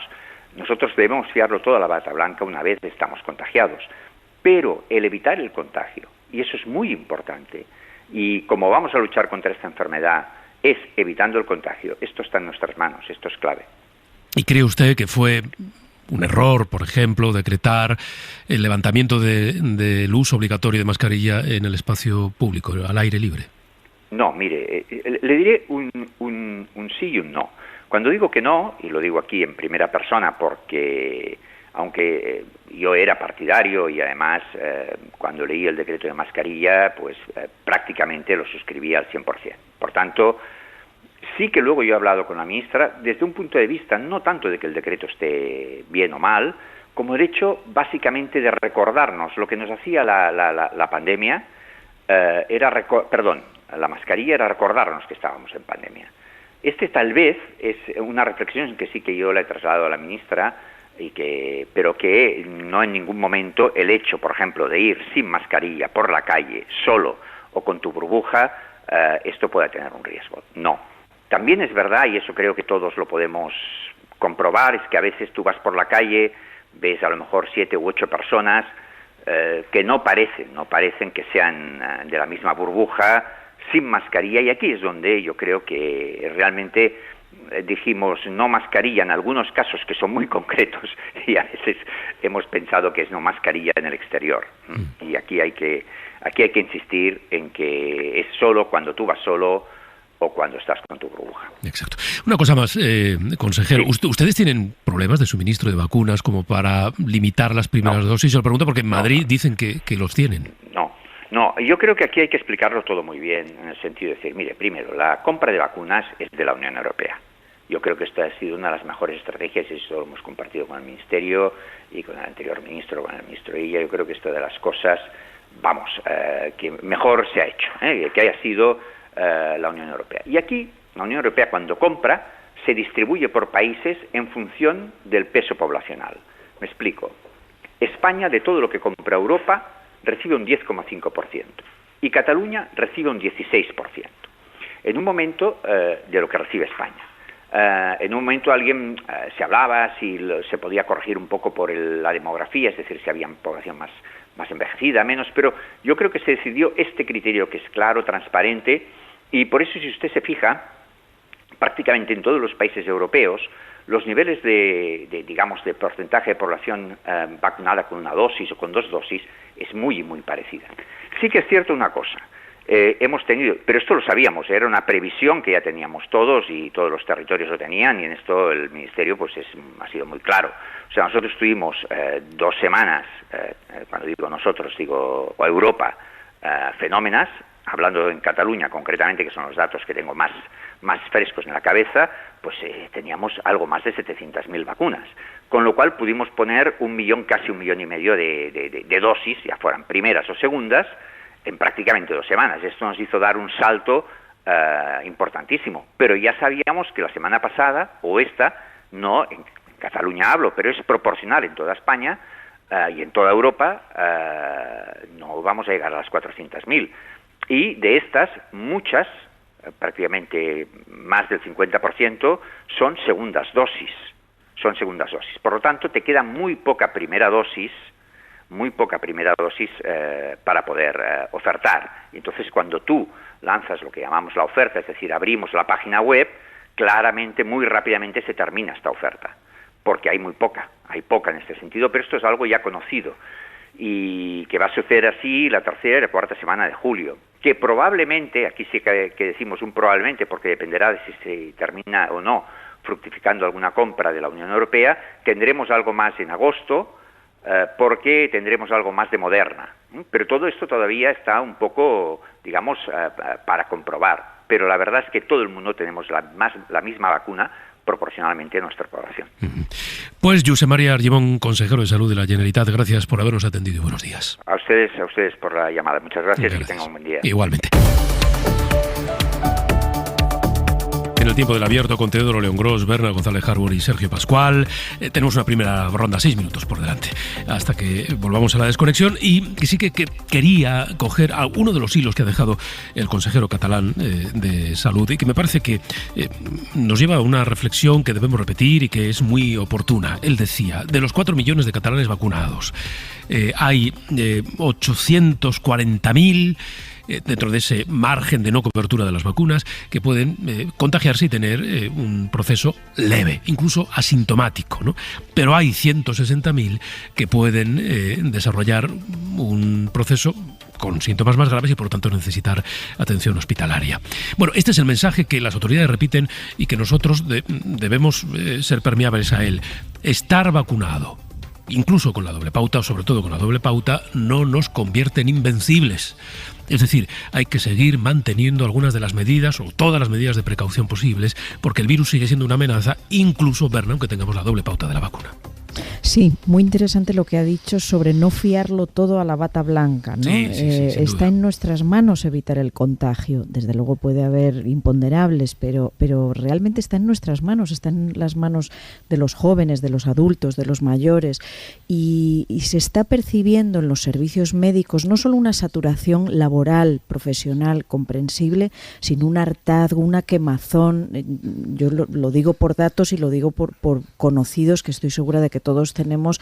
Están muy quemados los sanitarios y con grandísimas razones para ello. Es decir, llevan 1 año y medio bajo un estrés terrible, vuelven a ver como una nueva ola, más las enfermedades acumuladas de los ciudadanos, les someten a una presión. Son tiempos de vacaciones que se vuelven a ver desafiadas o anuladas a veces por la situación.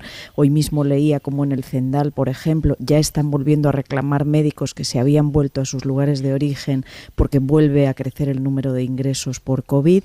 Es decir, los ciudadanos debemos comprender que efectivamente no podemos fiarlo todo a la bata blanca, hay que respetar esas pautas y mucho antes de llegar al hospital tenemos que frenar los contagios nosotros con nuestro comportamiento. Me llama mucho la atención, en Inglaterra están celebrando el Día de la Libertad. Sí, eso es. Y antes tú has reflexionado y me parece muy interesante esta reflexión sobre qué es la libertad, ¿no?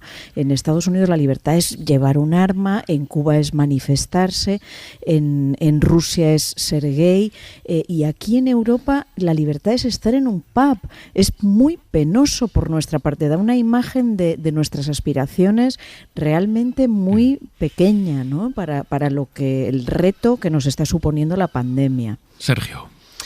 Sí, bueno, yo creo que es interesante y es importante, ¿no?, que giremos un poco el centro de la advertencia de los jóvenes, ¿no?, lo que nos hemos centrado en las últimas semanas y en el último mes, a los que nos creemos jóvenes, pero el virus nos demuestra que no lo somos tanto, ¿no? Ese grupo entre 30 y 50 años que es el que está llenando en este momento las UCIs, ¿no? Miraba el dato de Cataluña hace un rato y el 90% de los ingresados en UCI está en ese grupo. Ese grupo que tiene o no tiene completada todavía la pauta o la tiene recién completada, lo cual es casi equivalente, ¿no? Porque sabemos que la vacuna tarda un tiempo en ser completamente eficaz.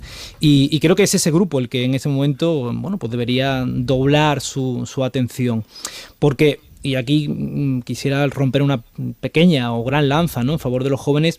En realidad los jóvenes, estos jóvenes de ahora a los que les ponemos el foco, son los mismos jóvenes que el verano pasado, entre comillas, sacrificaron su verano fundamentalmente no por ellos, porque sabemos que su tasa de incidencia, su tasa de mortalidad es muy baja. Murieron menos jóvenes por la pandemia durante el primer año de pandemia que en un año de accidentes de tráfico de jóvenes, ¿no? Ellos se sacrificaron fundamentalmente porque entendían, ¿no?, que ponían en riesgo a sus mayores, a sus abuelos, a sus padres, etcétera, ¿no? Y esos mismos jóvenes en este momento es difícil pedirles que sacrifiquen algo que es tan importante en esa etapa de la vida, ¿no?, como es la socialización, cuando el bombardeo mediático lo que les está diciendo es que ya hemos conseguido que la mitad de la población esté vacunada, que nos podemos quitar las mascarillas, que hay días de libertad en el Reino Unido y hay una campaña política en Madrid en torno a la idea de la libertad, ¿no?, que el bombardeo publicitario es salgamos a divertirnos a las calles, ¿no? Así que diría que, insisto, somos los no tan jóvenes los que deberíamos hacer un sobreesfuerzo en este tiempo y agradecer a los jóvenes que en general durante toda esta pandemia han tenido un comportamiento, diría que magnífico. Teodoro. Pues sí, bueno, yo estoy de acuerdo en buena parte de lo dicho, ¿no? Lo que ocurre, claro, que un 16% dentro de de los cómputos que ha dado el consejero, un 16% de vacunados que puedan llegar a desarrollar gravemente la enfermedad es una cifra muy alta y, por tanto, cualquier lectura complaciente yo creo que debe quedar descartada. No se puede fiar todo a la bata blanca, es una buena frase. A partir de ahí significa que dependemos de nosotros y dependemos de nuestra libertad. Y curiosamente hay una idea bastante absurda de libertad que ha ido cuajando en los últimos tiempos, ¿no? Porque la libertad va unida, digamos, sartreanamente a la responsabilidad. Y no sé si se está insistiendo suficientemente en esto. A mí me parece que la retirada de las mascarillas, aunque el consejero la haya defendido, fue un error. Fue un error en la semana de San Juan, en la semana del fin de la selectividad en el total de España.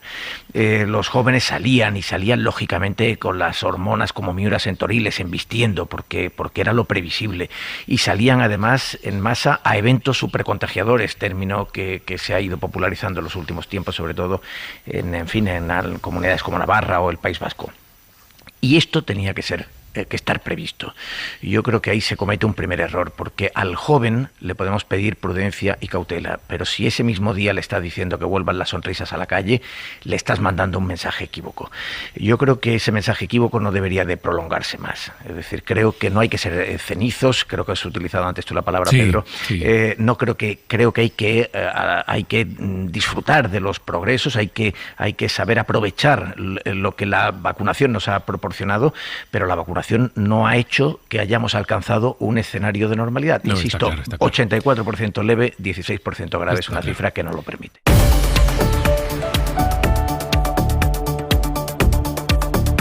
Nos acompaña en este estudio Isabel Rodríguez, ministra de Política Territorial, portavoz del Gobierno. Ministra, muy buenos días. ¿Qué tal? Muy buenos días. Oiga, si usted pasea por la calle y oye ministra, ¿se vuelve o todavía no lo ha interiorizado? Pues, o se volvería más si dijeran alcaldesa. Estoy en ello. El otro día en el despacho dije la alcaldesa y no, es la ministra ya. Bueno, este es un proceso de adaptación, supongo. Sí, ¿no? Está siendo un aterrizaje forzoso, pero bueno, muy ilusionante, con muchas ganas, pero es verdad que sin apenas tiempo, ¿no?, para asimilarlo, y sobre todo con esa sensación, ¿no?, de responsabilidad y del encargo tan importante que tenemos. Atender a este país es muy importante y bueno, hacerlo en una cuestión como la política territorial, que en definitiva es la política de las personas, y atenderles a ustedes como portavoz, pues es una tarea complicada, pero que espero que con trabajo, dedicación y esmero hacerlo lo mejor posible. Claro, usted sabe que, resumiendo mucho, hay dos modelos de portavocía. Los portavoces que, digamos, dan todos los rodeos posibles para no acabar diciendo lo que no quieren decir, o los que van a tumba abierta cuando preguntan los periodistas. ¿Cuál será su perfil? Vamos a ver si encontramos el punto medio, ¿no? es posible. Bueno, pues en estos primeros tiempos yo también, claro, piensen ustedes y quienes nos escuchan que hasta hace unos días mis cometidos eran hacer licencias de obra en el ayuntamiento, preocuparme de la limpieza de la zona azul y desde luego veía con mucha expectación la política nacional, pero ahora pues tengo que conocer a fondo todos los asuntos, todo el programa de gobierno, todas las reformas que se están emprendiendo. Yo creo que la transparencia y la dación de cuentas siempre son importantes. Es cierto que en algunas ocasiones la responsabilidad obliga, ¿no?, a tener prudencia en las manifestaciones, pero yo les concedo mucha importancia a ustedes, a los medios de comunicación. Además, reivindico una política pedagógica y creo que ese papel es importante, esa transmisión que hacemos a la ciudadanía de la política. Soy de las que reivindica una política útil, la que cambia la vida de la gente, y a veces la política es demasiado espectáculo. Entonces yo espero, como portavoz, contribuir menos al espectáculo y más a la pedagogía. Hablaremos de Cataluña dentro de unos minutos, en su perfil, digamos, de ministra de Política Territorial, pero como portavoz del Gobierno, si le parece, vamos a empezar por la pandemia. En el fondo es la gran urgencia de este país, no solo de este país, de este planeta. Los datos de contagios están siendo malos, de hecho, la evolución de esta quinta ola han sido incluso más explosivos que en otras. Empieza a notarse un aumento ligero, de momento, de la presión en los hospitales. Ministra, el estado de alarma está completamente descartado ya en este país. Bueno, ahora mismo sí, yo creo que se dan herramientas suficientes para que las comunidades autónomas hagan sus restricciones y organicen su convivencia de tal manera que podamos parar al virus. Yo creo que lo primero que hay que decir es que tenemos que hacer un último esfuerzo. Esto ha sido difícil, ha sido duro, todos estamos cansados, independientemente del rol que nos haya tenido la vida en este momento tan difícil, en los ámbitos profesionales, pero también en los personales. Y es verdad que se está disparando la incidencia en los últimos días y esto requiere de un llamamiento a la prudencia, especialmente a las personas más jóvenes que aún no están vacunadas y es donde se está produciendo una mayor transmisión. Vamos a ejercer esa prudencia individual en esa tarea de pedagogía que antes le indicaba, pero sin duda creo que las administraciones y el sistema jurídico español tienen herramientas suficientes para que vayamos avanzando en ellos. Creo que si algo nos ha demostrado también esta situación es que nunca se puede decir nunca jamás, que hemos tenido que hacer cosas que nunca hubiéramos imaginado en nuestro país y en el mundo y que por tanto prudencia absoluta. Yo espero que más pronto que tarde se normalice de nuevo esta situación. La vacunación va muy bien. Esta misma semana creo que vamos a llegar a un hito importante, al 50% de la población vacunada. Hay comunidades autónomas que realmente han metido un ritmo impresionante a este proceso de vacunación. La vacunación de los jóvenes va a ser también determinante. Bueno, prudencia y yo creo que hay que confiar en todas las herramientas del Estado para hacer posible esa respuesta necesaria. Ahora le pregunto por las herramientas, pide prudencia. ¿Significa eso que esta ola se explica por la imprudencia de la población? Miren, quizás no. Quizás es que somos seres humanos y todos veíamos la luz al final del túnel. Esta pandemia nos ha enseñado a trabajar con acierto error y sin duda muy guiados por las recomendaciones del mundo científico y sanitario. Lo importante, siempre, la salud. Pero acompañando a nuestra salud siempre está el trabajo y la economía. Y sin duda las restricciones que hemos tenido que aplicar para conservar nuestra salud han tenido una incidencia grave en la economía.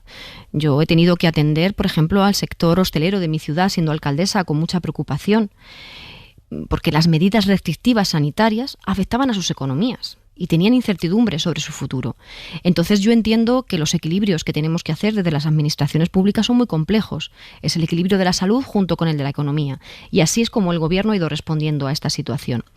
Yo creo que hay que destacar el proceso de vacunación ante todo. Lo que se está percibiendo es que efectivamente donde más está habiendo esa incidencia es entre la población joven y yo lo que he visto también como alcaldesa en este tiempo es que la población joven también ha tenido un comportamiento ejemplar, muy ejemplar. hay anécdotas, hay algunas imágenes, desde luego abrumadoras, que hemos visto en grandes ciudades, pero generalmente ha sido un buen comportamiento. Ahora, todos hemos sido adolescentes, todos hemos sido jóvenes, todos hemos terminado la EBAU, y yo entiendo que quizás, pues en esa esperanza, ¿no?, del proceso de vacunación, quizás hemos relajado en el ámbito más individual las restricciones, pero en general la ciudadanía, si salimos a la calle, incluso manteniendo el 1,5 metros de distancia, la mayoría de las personas continúan con su mascarilla. Mencionaba usted la dinámica del acierto-error en la toma de decisiones. ¿Fue un error levantar el uso obligatorio de la mascarilla en espacios abiertos? Bueno, el país ha seguido las mismas recomendaciones que estaban asumiendo otros países de nuestro entorno, con unas restricciones que es verdad, podríamos quitar la mascarilla siempre y cuando se cumplieran esos dos requisitos, el de la distancia de seguridad y el espacio abierto, e incluso en esos requisitos lo que hemos constatado es que la inmensa mayoría de la ciudadanía lo mantiene. Por tanto, yo creo que ese levantamiento de la restricción pues se ha llevado de manera bastante responsable por la ciudadanía. No hemos hecho volar las mascarillas, sino más bien lo contrario. La impresión que yo tengo es que estamos haciendo un uso muy acertado, incluso por encima de la restricción de la norma. Y bueno, sí que puede haber hechos concretos y lugares y espacios donde quizás se haya flexibilizado ese uso y quizás sea ahí donde haya que incidir. Pero insisto, creo que es muy importante la coordinación con las comunidades autónomas, el equilibrio siempre de las recomendaciones sanitarias con la perspectiva económica.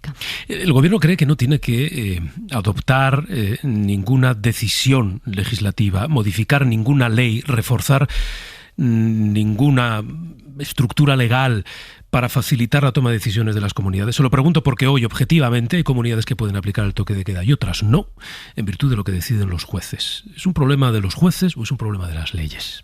Bueno, estaría bien aunar esa doctrina de los jueces, ¿no?, que hubiera un consenso sobre estas restricciones. Pero yo creo que hay herramientas suficientes, comunidades autónomas que han conseguido esa aceptación por parte de las autoridades judiciales, y yo creo que lo importante es que todas las comunidades, sabiendo ya qué es lo que está siendo aceptado, pues sigamos esos estándares que ya están siendo aceptados. No hace falta una ley de pandemias. En principio, lo que ha valorado el Gobierno es que la norma que tenemos en nuestro país, las leyes sanitarias y el contexto de competencias de las comunidades autónomas es suficiente para abordar esta situación. Esas leyes se hicieron cuando no habíamos vivido ninguna pandemia como esta. ¿No tendría sentido que ante la gravedad de las evidencias las leyes se adaptaran? Las leyes siempre han de adaptarse. Como estudiante de Derecho siempre nos enseñaron que la ley siempre ha de interpretarse en el contexto social en que se desenvuelve y, por tanto, el contexto social de estos años no es el de su promulgación, pero sin duda creo que prevén los escenarios. Creo que en este país se han hecho textos legislativos realmente flexibles para su adaptación en tiempos muy distintos. Véase la Constitución española, ¿no?, que ha dado esa capacidad de reacción en todos sus ámbitos muchos años después. ¿Usted también cree que la discusión de los jueces, de los magistrados del Constitucional sobre las medidas tomadas al amparo del estado de alarma no es importante, como decía ayer su compañero Bolaños? Mire, desde luego mi máximo respeto al Tribunal Constitucional. Pero en este tiempo, y aquí vuelvo a mi experiencia como alcaldesa, vivimos momentos tan duros donde yo creo que la sociedad en su conjunto, pero también los responsables públicos, independientemente del color político al que representáramos, tuvimos una ambición de hacerlo lo mejor posible porque actuábamos apenas horas, segundos, con una determinación u otra, dependiendo de las informaciones que íbamos recibiendo y sobre todo con una angustia que era la muerte. La muerte. Eso es lo que teníamos encima de nuestras mesas. Yo recuerdo con mucho dolor como el primer fallecido que tuve en el Hospital Santa Bárbara de Puerto Llano, las propias funerarias no sabían cómo proceder a levantar ese cadáver. Eso fue muy duro y no podemos olvidar ese contexto para ver cómo se gestionó en aquel momento la declaración del estado de alarma. Una declaración del estado de alarma, por cierto, avalada por todos los grupos políticos, incluso por aquel que le ha recurrido al Tribunal Constitucional. Por tanto, yo entiendo que exista debate. La ley siempre es interpretable y los jueces y magistrados están en esa labor. Ahora bien, yo creo que el estado de alarma fue útil, que respondió a las necesidades del momento y que lo que no hubiéramos entendido ningún español, ninguna española, ninguno de los alcaldes y alcaldesas que estuvimos al frente también de la lucha en aquellos primeros momentos, no hubiéramos entendido que hubiéramos tenido que parar 15 días desde que nos tomamos en consideración ese estado de alarma para debatirlo en el Parlamento. No había tiempo de debate. Y luego otro elemento que a mí me parece muy importante. El estado de alarma es un estado mucho más garantista con los derechos de los ciudadanos. Ya fue muy fuerte vernos coartados en nuestros movimientos, en la libertad de movimiento, en salir a la calle, como para haber ido más allá. Yo creo que actuamos con prudencia, con proporcionalidad y con garantías para la ciudadanía. Y que además, no quiero dejar de decirlo, la ciudadanía se mostró también en su mejor versión en el cumplimiento de las restricciones y en la colaboración con todas las administraciones. Todo el mundo decía, entendió que se tomaron las decisiones como se tomaron, con la rapidez con la que se tomaron, porque los magistrados, 6 de ellos del Constitucional, no lo entienden así. Pues seguramente no me atrevo yo a interpretar las consideraciones de un magistrado del Tribunal Constitucional, pero seguramente si hubieran hecho el esfuerzo de poner sus mentes, además de en los conceptos jurídicos, en la situación concreta que se vivió aquel 11 de marzo, 12 de marzo, 13 de marzo, 14 de marzo, 15 de marzo, seguramente si hubieran puesto sus cabezas ahí, quizás hubieran interpretado el derecho de otra forma. ¿Cree usted que, digamos, la élite institucional a la que pertenecen es alejado de la realidad? No puedo hacer esa consideración porque, como le dije, tengo el máximo respeto por ellos. Pero sí les puedo decir que fueron momentos muy angustiosos. Yo lo viví desde otra línea de acción. Yo recuerdo discusiones, ese 11 ya suspendí algunos actos, creo recordar que era miércoles, el 12 jueves, hasta las 10 de la noche estuve en mi ayuntamiento con un decreto que era previo al estado de alarma, pero donde tomaba decisiones como cerrar parques, bibliotecas y actos públicos. Recuerdo discusiones con compañeros alcaldes y alcaldesas porque no sabíamos qué hacer. Fue muy doloroso, había mucho miedo, no puedo olvidarme de las miradas de miedo, de temor de mis vecinos. Recuerdo las llegadas de la UME a la ciudad. Creo que hay que ponerse en ese contexto para interpretar las decisiones políticas y jurídicas de aquel entonces. Y una cosa más, empezaba esta respuesta, no la anterior, diciendo mi máximo respeto a las decisiones del Constitucional. ¿Usted cree que todo el Gobierno ha mostrado su máximo respeto? Se lo pregunto de otra manera. ¿Cree que esos magistrados del Constitucional se pueden sentir atacados por algunas de las críticas que se han escuchado estos días? Bueno, yo creo que en este país uno de los grandes logros fue la libertad de expresión y todos debemos ejercerla en ese contexto, en libertad. No sé si se han podido sentir concernidos por algunas declaraciones. Yo creo que el Gobierno también está en su libertad de poder hacer un análisis jurídico y de defender un planteamiento político de cómo se actuó en aquel momento. E insisto, yo creo que el Gobierno actuó con prudencia, con proporcionalidad, de forma garantista con los derechos de la ciudadanía y, sobre todo, fueron decisiones que salvaron vidas. Ministra, entiendo que ya ha mantenido algún contacto con la Generalitat de Cataluña. Pues sí, porque en este aterrizaje forzoso que le decía, he mantenido algunas cuestiones que estaban en la agenda del ministro Iceta, al que además agradezco el trato en este cambio de carteras, un poco para ponerme al día. La semana pasada tuve un encuentro con todos los delegados territoriales del Gobierno de España en las comunidades autónomas, que estaba prevista ya por el ministro. Tengo en la agenda algo muy importante sobre lo que estamos trabajando. Hoy mismo tengo pendiente llamar a todos los presidentes de las comunidades autónomas para preparar esa conferencia de presidentes. Y otro asunto que estaba en la cartera es precisamente esa comisión bilateral con el Gobierno catalán y bueno, tuve la oportunidad de charlar con su consejera de presidencia para ver cuándo podíamos mantener ese encuentro, en la medida de lo posible cumplir con nuestro interés en que fuera antes del verano. Y eso es lo que hemos hecho. Hemos fijado una fecha para ese 2 de agosto, lunes, en la tarde. Vamos a reunirnos para tratar, yo creo que de los asuntos que más importan a los catalanes, ¿no? Que es el día a día de nuestras vidas. En este caso vamos a hablar de cuestiones como becas, como transportes, en fin, asuntos que estaban en la agenda, que ya estaban trabajados por los equipos y que yo creo que interesan mucho a la ciudadanía de Cataluña. Que esta comisión bilateral, ¿no?, entre los dos gobiernos era una de las peticiones que formuló el presidente catalán, Pere Aragonès, y va a preceder el mes de septiembre, ¿no? Se supone que habrá que poner fecha a esa nueva reunión para reactivar la mesa de negociación.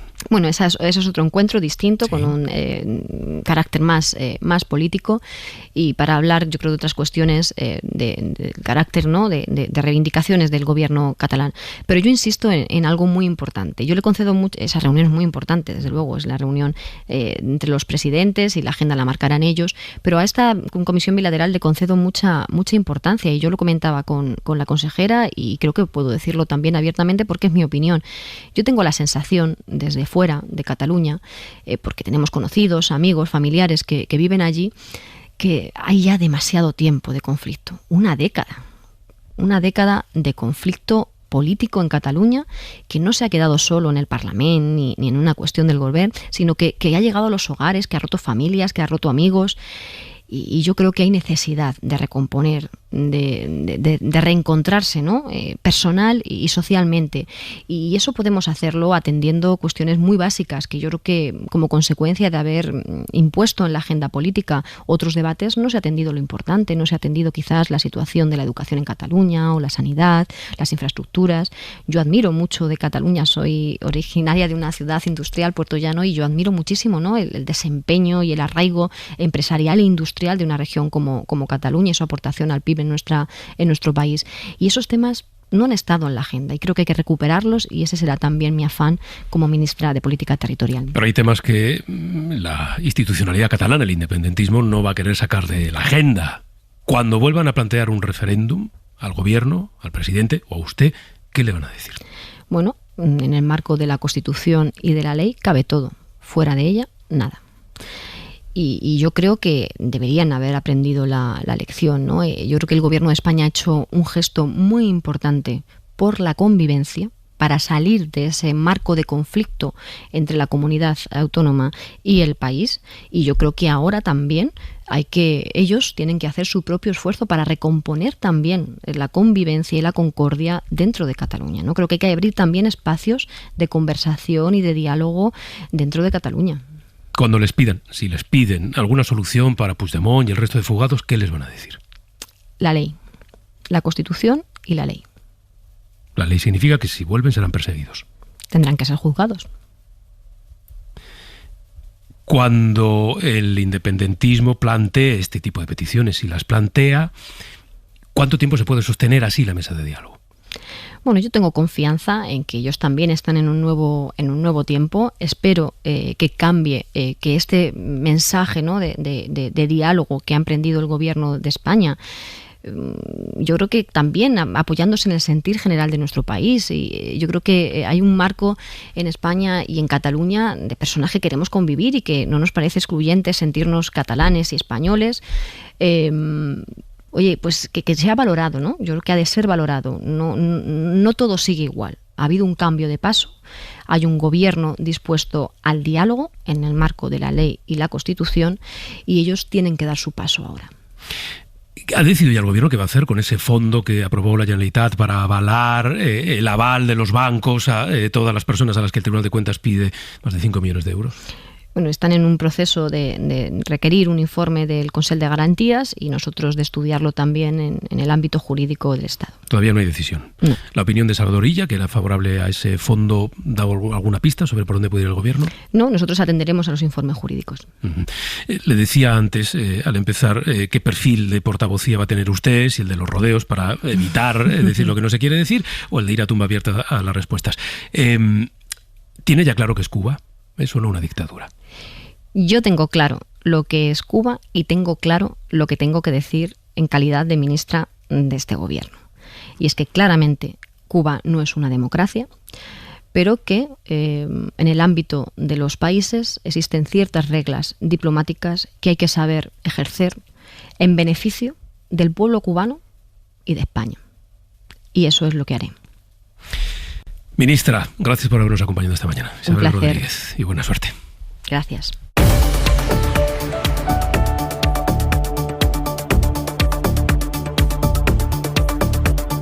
en el tiempo del abierto con Teodoro León Gros, con Bernardo González Harbour y con Sergio Pascual. Bueno, hemos escuchado ya a la ministra portavoz, ministra de Política Territorial, bueno, por superar el asunto de la pandemia, en fin, que podríamos seguir hablando de este asunto.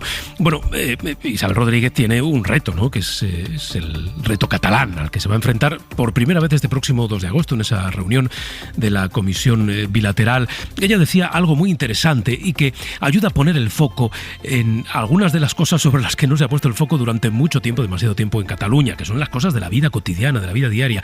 Ella decía, bueno, en el gobierno catalán, o en este nuevo gobierno catalán, en nuestra nueva fase, hay la convicción de que hay que empezar a hablar de las cosas importantes, de las necesidades de la sociedad, porque durante mucho tiempo el discurso político en Cataluña ha estado bloqueado por la discusión sobre la independencia. Bueno, a ver en qué medida puede encontrar un equilibrio entre las reivindicaciones que van a seguir existiendo del independentismo catalán, Sergio, empiezo por ti ahora, y las necesidades, las urgencias de la población.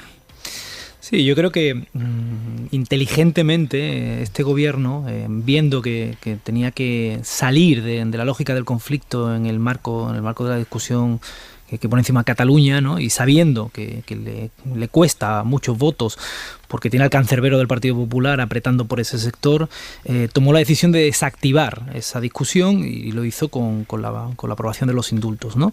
Y en el punto en el que hizo esto, cambió el marco de la discusión sobre la cuestión catalana y la llevó al punto en el que quería situarla, que es el marco de la gestión, ¿no?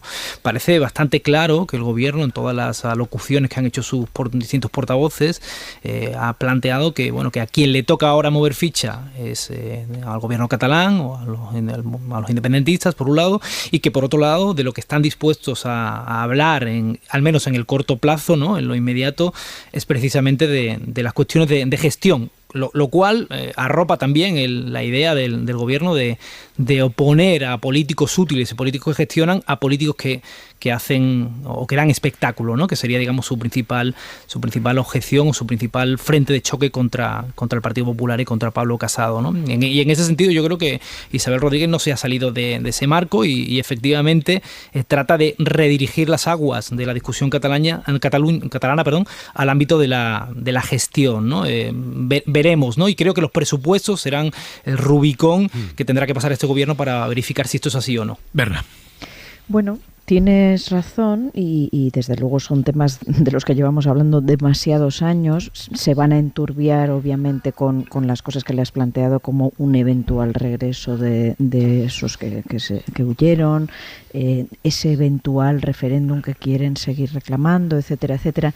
A mí lo que me duele particularmente es que sigamos hablando exclusivamente de Cataluña cuando, como ministra de Administración Territorial, yo creo que hay toda una España y hay 16 comunidades autónomas que están esperando también que se hable de otras cosas. Creo que este es el verdadero reto que tenemos ahora, es decir, la armonización fiscal. O sea, tenemos una Cataluña que ha marcado la agenda en los últimos 10 años y un Madrid de Ayuso que en los últimos 1 o 2 intenta marcar la suya y con una impronta muy, muy particular, marcando el debate. Y nos estamos olvidando de todas las demás comunidades autónomas y lamento que la ministra, salvo que me haya despistado yo, no ha hecho referencia a más planes al respecto, ¿no? Hay una cantidad de cuestiones de comunicación digo, por carretera, ferroviaria, de vías, etcétera. Hay una cuestión de financiación autonómica que afecta a lo anterior. Hay una cuestión de armonización fiscal. Hay una cuestión de mero trato de igualdad. Y lamento que eso sigue fuera del debate y que creo que es urgente. Teodoro. Sí, muy de acuerdo con Berna en este punto. Y por cierto, ya se van conociendo el descontento, no ya de las comunidades del Partido Popular, sino de comunidades como Aragón, Valencia, Castilla-La Mancha, de la que viene la ministra Lambán, Chimo o García Paje, con la reforma fiscal, ¿no? Y incluso el decreto de regreso de las empresas a Cataluña. porque efectivamente, como dice Bernat, Cataluña es un problema, y es un problema que hay que afrontar, un conflicto que hay que afrontar, pero evidentemente España es amplia, diversa, plural, y hay muchos problemas en muchas comunidades, y el hecho de que exista un gran problema en Cataluña no puede hacer que se posterguen constantemente esos otros problemas, y no solo que se posterguen, sino que se silencien, sino que incluso en algunos casos pues efectivamente no se cuide la igualdad que debe haber entre todos los españoles. Y ese es un asunto al que yo creo que hay que darle una gran importancia. Yo creo que la ministra, por supuesto, cuando destaca que hay que abordar, ella ha dicho literalmente los asuntos que más importan a los catalanes, el día a día, las becas, el transporte, creo que la cito con exactitud. Bueno, yo creo que quizás son los asuntos que más deberían importar, y estoy seguro que son los asuntos que más importan a muchos, pero desde luego no son los que más importan a los líderes en Cataluña. Ahí realmente no se les oye hablar de becas o de transporte, se les oye hablar constantemente de referéndum, de amnistía y de autodeterminación. Yo creo que cuando se habla o se plantea salir de la lógica del conflicto, yo creo, a diferencia de Sergio, creo que quienes realmente no salen de la lógica del conflicto son los independentistas, ¿no? Que ese es el cancerbero que realmente está apretando, y efectivamente luego la derecha utiliza esto naturalmente dentro del trincherismo y de la polarización política de un modo a veces desproporcionado, pero bueno, a veces o casi siempre, pero creo que realmente quienes no están saliendo, ella sí ha dicho, bueno, el gobierno está dispuesto al diálogo y ellos tienen que dar su paso. Pero yo creo que los españoles estamos esperando ver que efectivamente después de los indultos, que es una apuesta de riesgo, una apuesta valiente por parte del gobierno, pero de mucho riesgo, bueno, pues ver que se da el paso. Y de momento ni becas ni transporte, siguen con amnistía y autodeterminación. Sí, yo por eso planteaba que creo que los presupuestos van a ser la gran piedra de toque de esta estrategia de Sánchez, ¿no? Se juega mucho en estos presupuestos y en que salgan adelante, ¿no? Y luego, con respecto a la cuestión que estabais planteando tanto Berna como Teo, sobre el papel, ¿no?, de la política territorial y el abandono a distintas reclamaciones del territorio al margen de las catalanas, creo que va a tener un problema narrativo el gobierno cuando se explicite, ¿no?, tan cerca en el tiempo esa reunión bilateral para temas de gestión con Cataluña, con la reunión que se va a mantener, ¿no?, preparatoria de los presupuestos con el resto de comunidades autónomas, una reunión a la que ya se sabe que no van a acudir ni Pere Aragonés ni el Lehendakari, ¿no? Y ahí sí que se va a empezar a cocer, ¿no?, esa idea del agravio a otros territorios, ¿no? Claro, en ese sentido, Bernat, voy ahora contigo, esa conferencia de presidentes, creo que es el 30 de julio, cuando está fijada.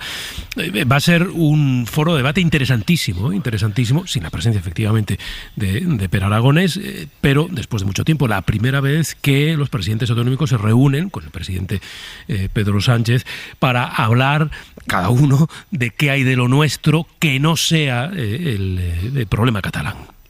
Exacto. Hemos visto un foro que funcionó muy bien durante la pandemia. Fue una de las cosas que fueron bien, esa cita semanal que lograron hacer por Zoom o el sistema correspondiente, en el que incluso participó Cataluña. Yo siempre temí que la pandemia fuera una espita de salida de Cataluña del sistema, digamos, de coordinación nacional, y sin embargo ahí estaba el señor Torra. Después, Aragonés no creo que le pilló.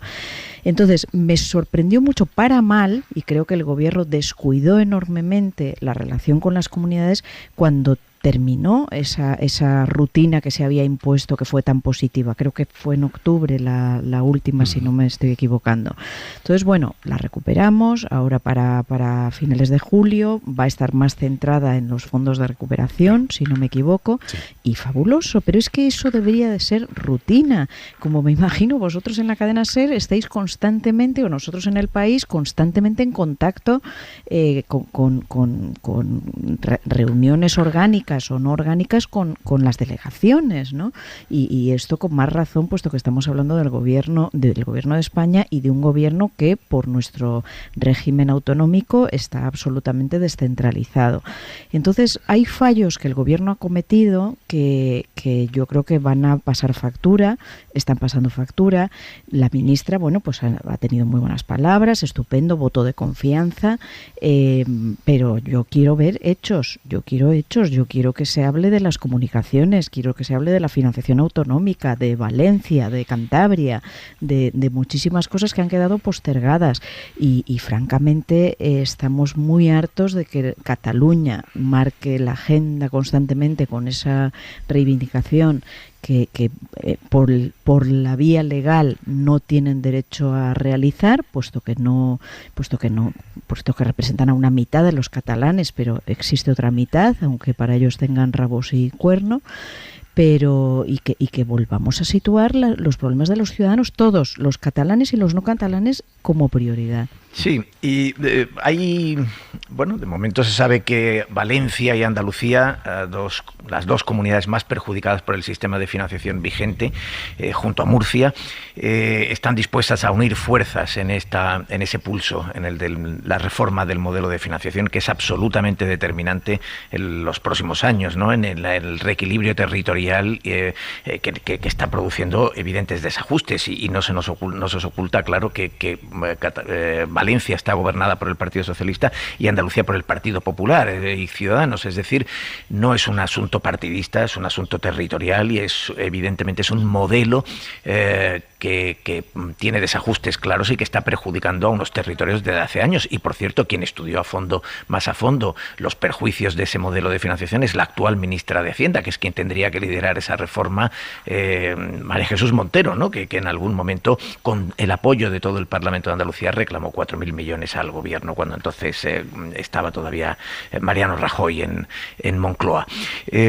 Yo creo que sí, que ese es un asunto evidentemente central y en el que no estamos encontrando ahora, tampoco en la propia ministra de Hacienda, a pesar de ese precedente, pues una respuesta lo suficientemente clara y decidida, ¿no? Evidentemente el modelo de financiación no se cambia de inmediato, pero yo estoy de acuerdo con Berna en que la pandemia en algún momento, en un país sin instituciones federales, donde no hay verdaderas instituciones para hacer funcionar, el Senado siempre hemos convenido que debía serlo, sin buenas instituciones para hacer trabajar juntas a las comunidades autónomas, la pandemia fue en algún momento una oportunidad. Y yo creo que efectivamente en algún momento el gobierno no supo manejar bien esa cogobernanza. Ojalá en las reformas pendientes ahora esté mejor engrasada la cosa, pero no salimos muy bien de ahí. Sí, pero si me permites, Pedro, sí, claro. Con respecto, es decir, reformas pendientes, sí, ojalá se mejore, pero es que estamos viendo que el gobierno dice herramientas legales, renovación de las herramientas legales para afrontarlo, como le has preguntado, Pedro. Ninguna. Es que esto es muy llamativo, Berna, es muy llamativo. O sea, objetivamente, perdona que te interrumpa, digo, objetivamente, digamos, el andamiaje legislativo de este país tiene alguna falla en el momento en el que ahora mismo las comunidades no es verdad que tengan los mismos instrumentos para combatir la pandemia. Lo digo porque en algunas que han querido aplicar toque de queda no han podido, porque los tribunales no se lo han permitido, y en otras se está aplicando porque los tribunales lo han permitido. No están esto es una obviedad, no están en igualdad de condiciones. Y este gobierno, simplemente por recordarlo, y ahora te devuelvo la palabra, Berna, comprometió hace ya algunos meses la reforma de hasta 4 leyes. Ayer le preguntaban por eso al ministro Bolaños, ¿no? Oiga, usted comprometió la reforma de hasta 4 leyes para mejorar la respuesta ante una situación crítica como esta. ¿Qué ha pasado? Bueno, pues que en aquel momento se creía oportuno y ahora no. Pedro, si me permites un apunte, el otro día Edmundo Val, digo porque encaja con lo que estamos comentando, y a mí también me ha sorprendido mucho que la portavoz dijera, ya hay herramientas suficientes. Bueno, no hay herramientas suficientes, estoy de acuerdo con vosotros, pero es que fue Carmen Calvo quien solemnemente en el Congreso de los Diputados dijo, es necesario, en el mes de mayo exactamente del año pasado, es necesario disponer de un instrumento eficaz y este gobierno va a desarrollarlo legislativamente. Bueno, pues no ha sido así, ¿no?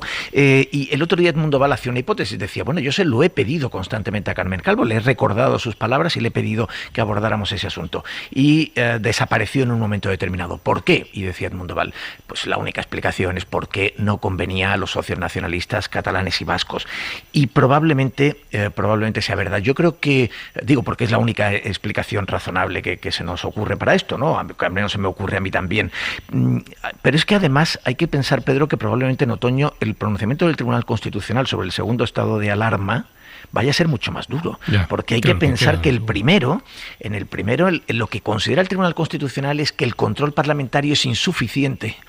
Y en el segundo se hizo una prórroga de 6 meses. Es decir, ahí sí que hay una sustracción muy poderosa del control parlamentario. Berna y luego Sergio, termina. Sí, por acabar esta idea, que efectivamente ya la habéis explicado bien, no hay herramientas suficientes desde el momento en que los tribunales superiores, ya estamos viendo que en algunos casos sí, en otros no, les permiten a los gobiernos autonómicos ese toque de queda o esas medidas, en el momento en que el mismísimo Constitucional ha derribado ese punto o esa aplicación del estado de alarma, en el momento en que viene ese otro cuestionamiento del de los 6 meses y primero, el gobierno no ha explicado suficientemente por qué paralizó su propio anuncio y segundo, le está regalando al PP constantemente la reivindicación de ese cambio legal que tan necesario parece. Es nefasto y creo que irresponsable de todo punto. Sergio. Sí, efectivamente. De hecho, cualquiera que vaya a leer la Ley 3 del 86, ¿no? Que es la de medidas especiales en materia de salud pública, la que ha utilizado el gobierno de Ximo Puig para poner en marcha los toques de queda, se da cuenta de que es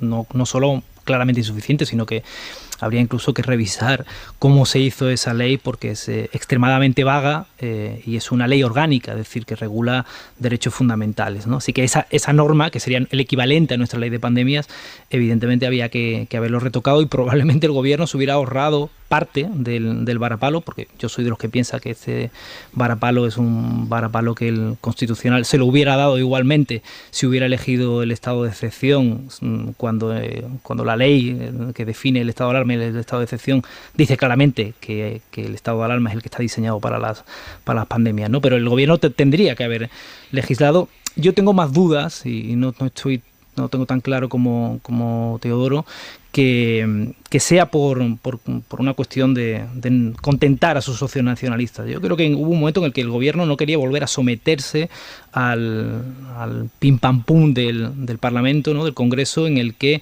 el Partido Popular fundamentalmente se oponía sistemáticamente o acabó oponiéndose sistemáticamente a las medidas que adoptaba el gobierno en materia de pandemia. Pero esto es una propuesta del PP también. Claro, es que es del PP y de Ciudadanos. Claro, y del PSOE.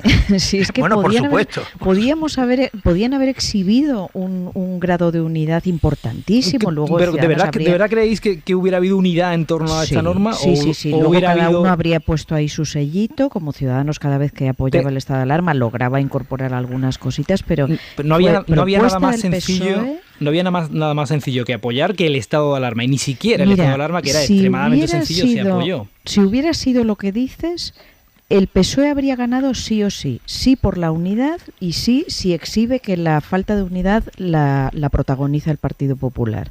Es decir, no han explicado por qué pararon ese plan que mencionaron, que anunciaron ellos mismos. Dejadme un momento, que es que se me están apelotonando algunas cosas.